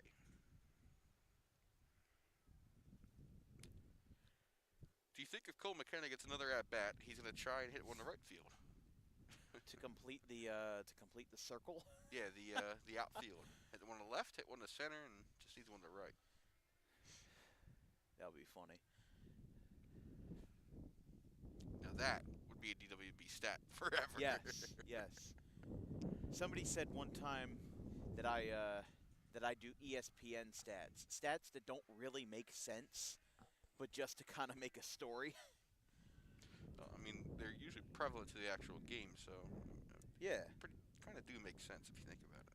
Just like when on Sunday, Alex Ovechkin scored his 895th goal to set the NHL record. I turned on ESPN. What were they talking about? They said, whose records are more impressive, Ovechkin or LeBron? Like, come on. Ball 4 there. I mean, in what world are we living in where a hockey player, one of the greatest hockey players of all time, accomplishes a record? And then, no, you got to sneak LeBron James into the conversation. Well, that's because it's ESPN. They don't talk about anything besides NFL and NBA. And they're the ones that have the rights to Sunday Night Baseball. Hey, we got a pitching change. We do have a pitching change as got a right-hander coming in. That is our, trying to get a number on that, number 20. That's our mystery courtesy runner. We'll figure it out one way or another. Take a quick break as we have a pitching change here on DWB. We'll be right back.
All right, we are back. Kyle Mears, the pitcher for Collingswood, taking over for Max Hess. So Mears did a lot of the courtesy running today for Hess and DeVincentis. His first pitch is a strike. First appearance of the year. Only 2 innings last year as a sophomore. So this time around, I'm going to get some more work.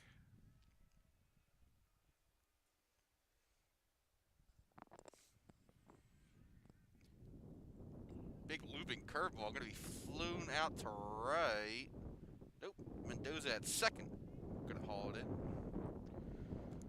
So yeah, Mears only had 2 innings last year, 1 each versus Cherry Hill East and Maple Shade, and hasn't appeared in a game since April of last year, at least as a pitcher. So he'll be seeing some new faces in the Colonial Conference as a junior in 2025. Maybe that one was the first one the wind didn't really carry out there, that ball. That one's low. Hartman stays put at first.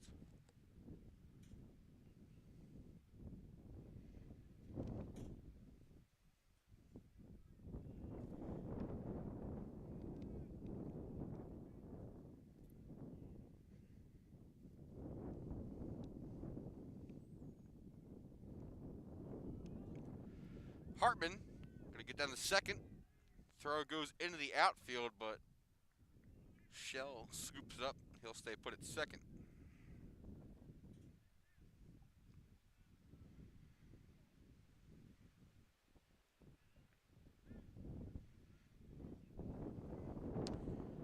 2-6 ball game here. Top of the 6th inning, 2 outs. Kyle Mears, the new pitcher for Collingswood. That one's fouled back 2-1.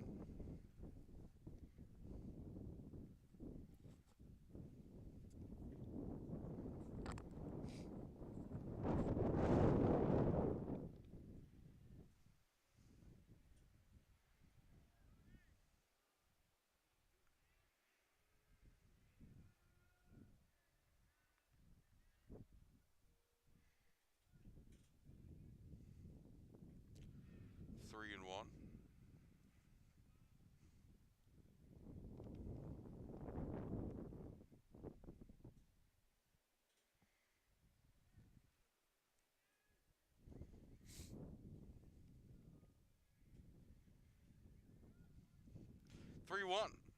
That one is launched to right field, and it's going to be brought in by Gorski. Nice diving play there by Gorski. As Chambers will be retired. The hands of Nolan Gorski making a diving play out there in right. So, that's all 3 outs right there. We'll be right back here for the home half of the 6th here on Dan Wilkins Broadcasting.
Here on Dan Wilkins Broadcasting, top of the, bottom of the 6th inning.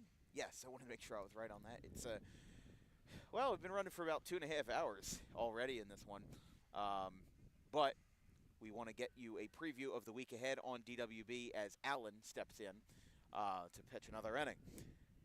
Tomorrow, no game, private commission. Thursday, I will be at my college covering Camden County and RCSJ softball. Doubleheader there with 2 longtime coaches, Coach Chip and Coach D. Pasquale for RCSJ. You can find that at rcroadrunners.com. Friday, weather permitting, Seneca and Bishop Eustis. And then Saturday, of course, again, weather permitting, Cinnamons and Sterling at 11, and Haddon Heights, Pennsville at 2:30. Monday the 14th will be Highland and Triton at Highland. And Tuesday will be Buna and Absegami in Cape Atlantic action at 4 o'clock on Tuesday the 15th. Quick 2-2 count here from Allen to Cats. The catcher. Strike three, got him looking. Couldn't pull the trigger on that one, but Allen drops that one in the zone. Quick out one. And Allen's been racking up these strikeouts today. A lot of breaking balls. I like the fact that he's now progressively adding more and more breaking balls to his repertoire, especially with this 5-run lead.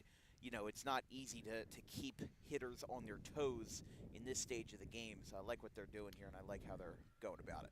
6 strikeouts for Allen as Ladique now steps in, leadoff man.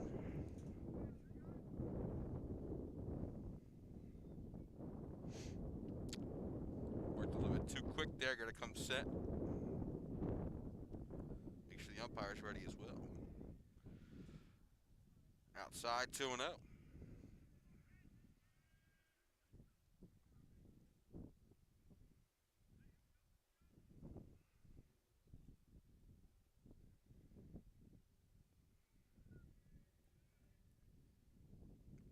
That one's in there for a strike, 2-1.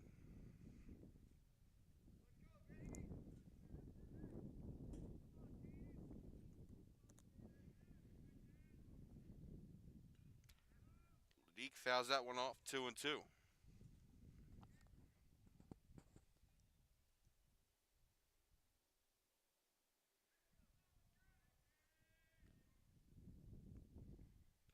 Ladique grounds that one foul, third base side.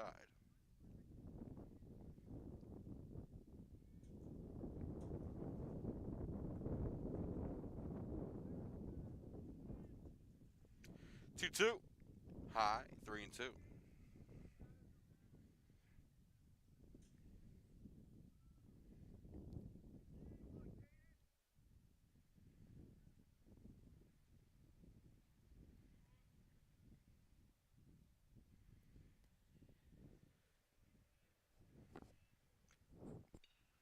Ladique, another hit on the board for him today as that one's going to be bounced, taken on one hop in center field. So Ladique with a single, been on base in every at-bat so far today. 2 for 2 day for Ladique as now Jairo and Mendoza steps up to the plate. Ladique and Mendoza both home run hitters today for Collingswood. Seemed like like I said, if we were in the third inning and you would have told me it was 11-6, I would have said, yeah, in favor of Collingswood. And then, nope. They went out to a 5-1 lead and have only put up 1 run since. First pitch to Mendoza is a strike.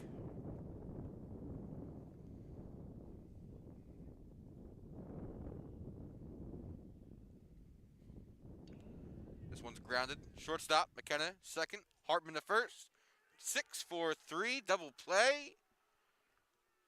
And the dial has been turned as the Eagles grab a quick 2-ball there. And we'll head to the top of the 7th as they'll grab their bats. We'll be right back here on Dan Wilkins Broadcasting.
we're back now for the 7th inning of play, the presumed final frame here. But don't want to know if I Come on. don't know if I jinxed it there. As Mears gets Allen to pop up, and He dropped it.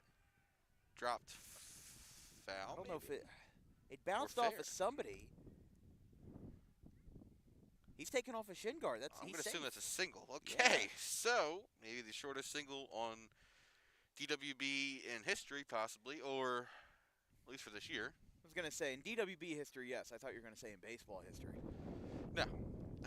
But, okay, so leadoff single there for Allen. Helps his calls out even more. Now Bruner steps in the 8-hole. Mears fires. That's high, I want to know. You've heard of the 2-foot home run, right? I have. Andy Euler. Sure you're good friends with him. Maybe a couple generations before us, 1904. Swing and a miss there, 1-1. For the viewers at home, the 2-foot home run was from Andy Euler from the Minneapolis Millers. Hit it straight into the ground. It had rained so much that the mud covered up the baseball, and the catcher couldn't see it, rounded the bases, and scored on a 2-foot home run. Mears, the 1-1. Swung on a miss, 1-2. Bruner looking for his second hit of the day. 1 for 3 with a pair of strikeouts and a single, but 2-run single nonetheless.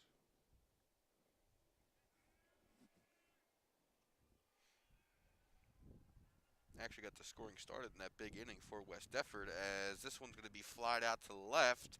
This one might go over Anderson's head, and it does. Going to fall at the base of the wall. It's going to bounce. Anderson fires it in the cutoff. And just a domestic double for Bruner. Just a good Second piece hit of of the hitting day. there. I really like that piece of hitting, especially in this cold weather. Sometimes it's difficult.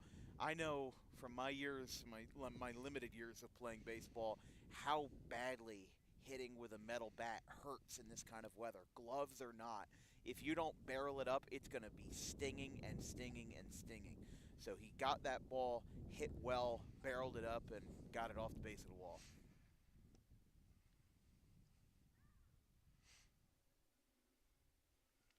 So now Juan Morales, the DH, looking for his first hit of the day. 0 for 1 with a pair of walks and a strikeout as this one popped foul out of play. Pair of runners on here for Morales. West Deptford dugout goes crazy as one of the guys. Went and got the foul ball, made sure it didn't hit a car. So somebody just saved a nice little trip to the mechanic. Morales.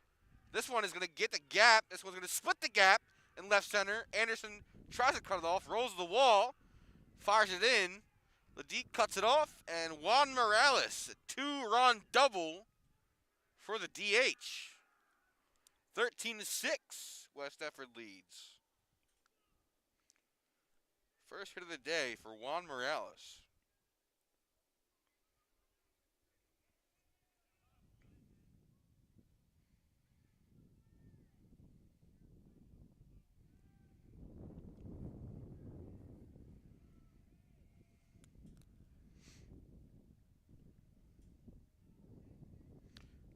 First pitch for Mears to Delaney, Caleb Delaney. It's a strike.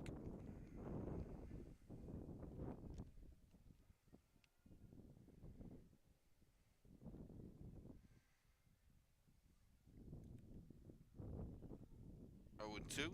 Big looping curveball drops on in there.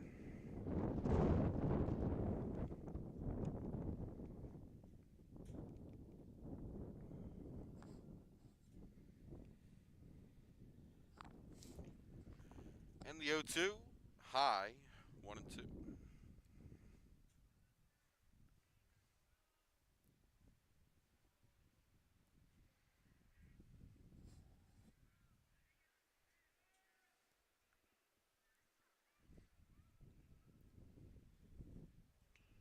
This one, another one out to left center.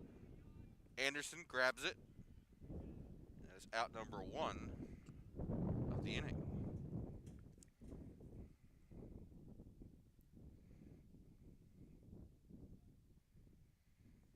Jan Anderson, yet again another football player on this roster. Coach Mike McEwen loves his dual sport guys. And also, Actually, it makes Anderson's sense. a tri-sport guy. Plays basketball, too. Even better. Saw Collingswood earlier this year versus Pennsauken. Strike from Mears. Yeah, I mean, playing multiple sports, there's no reason not to.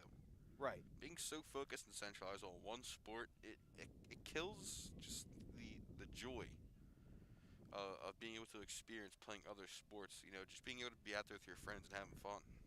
I mean, look at Elijah Crispin. One of the best basketball players in South Jersey with Pittman. That ball's caught at third. You know, Elijah Crispin, he is a 2,000-point scorer at Pittman. One of the best basketball players that we've seen in a long time in South Jersey. And what does he do in the fall? He plays soccer. What does he do in the spring? He plays golf. Like, the kid just, basketball is his love, but he keeps active, and he does something different. And you can't blame a guy for doing something different, especially of the caliber of an athlete that he is. Now, Landon Delaney steps in as Cole McKenna popped up to John Antrilli at third for a foul out. And not to mention that Crispin also, as a freshman, played baseball at Pittman for a little while. So, I mean, I hear D1 coaches talk about all the time the importance of playing multiple sports. Tyler Wiltsey in Audubon nearly scored 100 goals in his career with the Green Wave as a Rutgers commit for baseball. This one's popped up in the infield. I think Mendoza's under, and he is. Mendoza comes up with the catch at second base. And that's it for the top of the 7th inning, as it'll be last swings for Collingswood as they trail 13-6, heading to the bottom of the 7th. We'll be right back.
All right, we're back now. Final swings here for Collingswood. They trail 13-6. And Allen still in for the West Deptford Eagles. The Rowan commit Miles DeVincentis, first one to bat here in the home half of the 7th inning. Takes low, 1-0.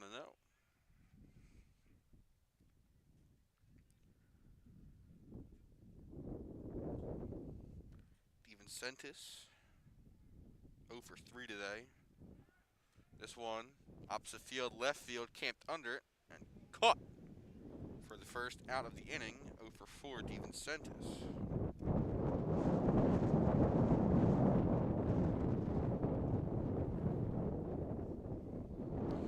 Now John Antrilli step in from the right side.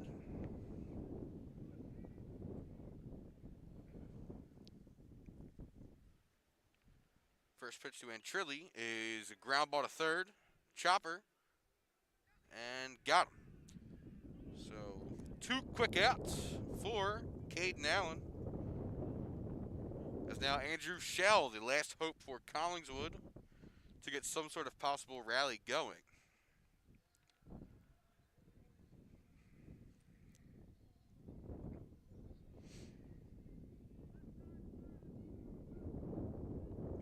Antrilli swings the first pitch. That's going to be a single.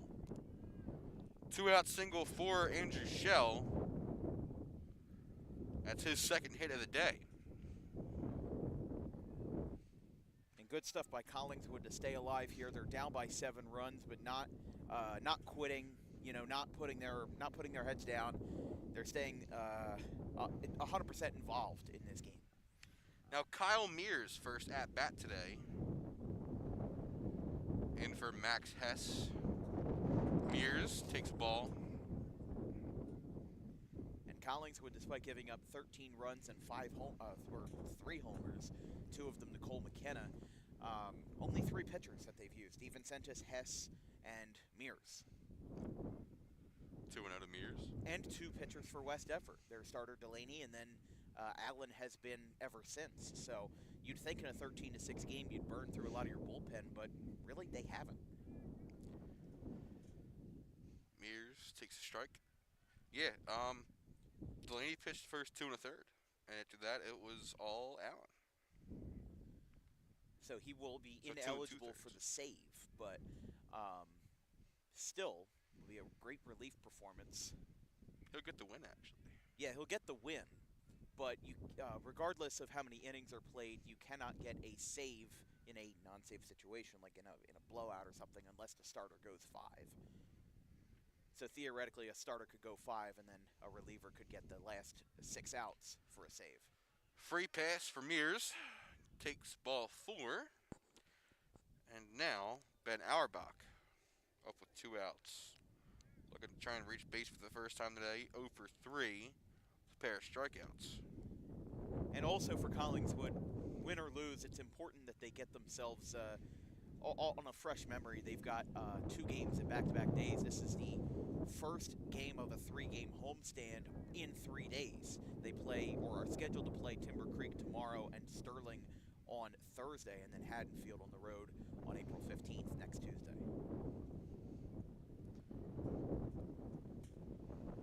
Auerbach takes a strike, 1-1. And then the road ahead for West Deptford. They don't play until Thursday, a home game with Gateway, and then away at Pittman on April 12th. That's scheduled for a 10 a.m. start, which is odd for a Monday. Maybe school's off that day. Not sure. No spring break starts, like what?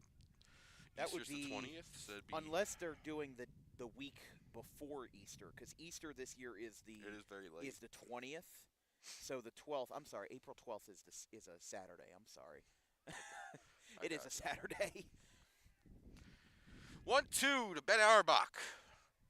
Swing and a miss.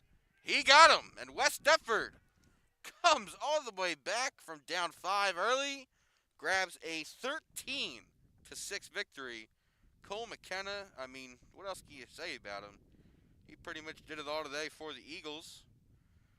And he is our dog pro wrestling player of the game. No post-game interview today. I hope all of you understand, because I am right now just 1 degree away from a popsicle. So, but he is your player of the game with 2 home runs. He is the first player in DWB history outside of college to hit 2 home runs in a game. So congratulations to Cole. And as we said, 13-6. Chris, if you said in the 3rd inning that the final score would be 13-6, I'd say, yeah, in favor of Collingswood. But West Deptford really dug themselves out of a hole and had a really resilient day on offense. Of course, Chase Ledeek with that leadoff home run. It's never easy for a team to come back in this kind of condition, in this kind of environment, to come down from this far down and then win by this much. A huge swing for West Deptford today. Yeah, I mean, you said it best. Resilience, it's what it is. It's the name of the game right there. And West Deptford, they pretty much mastered it today. So, West Deptford takes a 13-6 victory over Collingswood in the Colonial Conference play. We'll see you next time on Dan Wilkins Broadcasting. I'm Chris Baker signing out from Knights Park.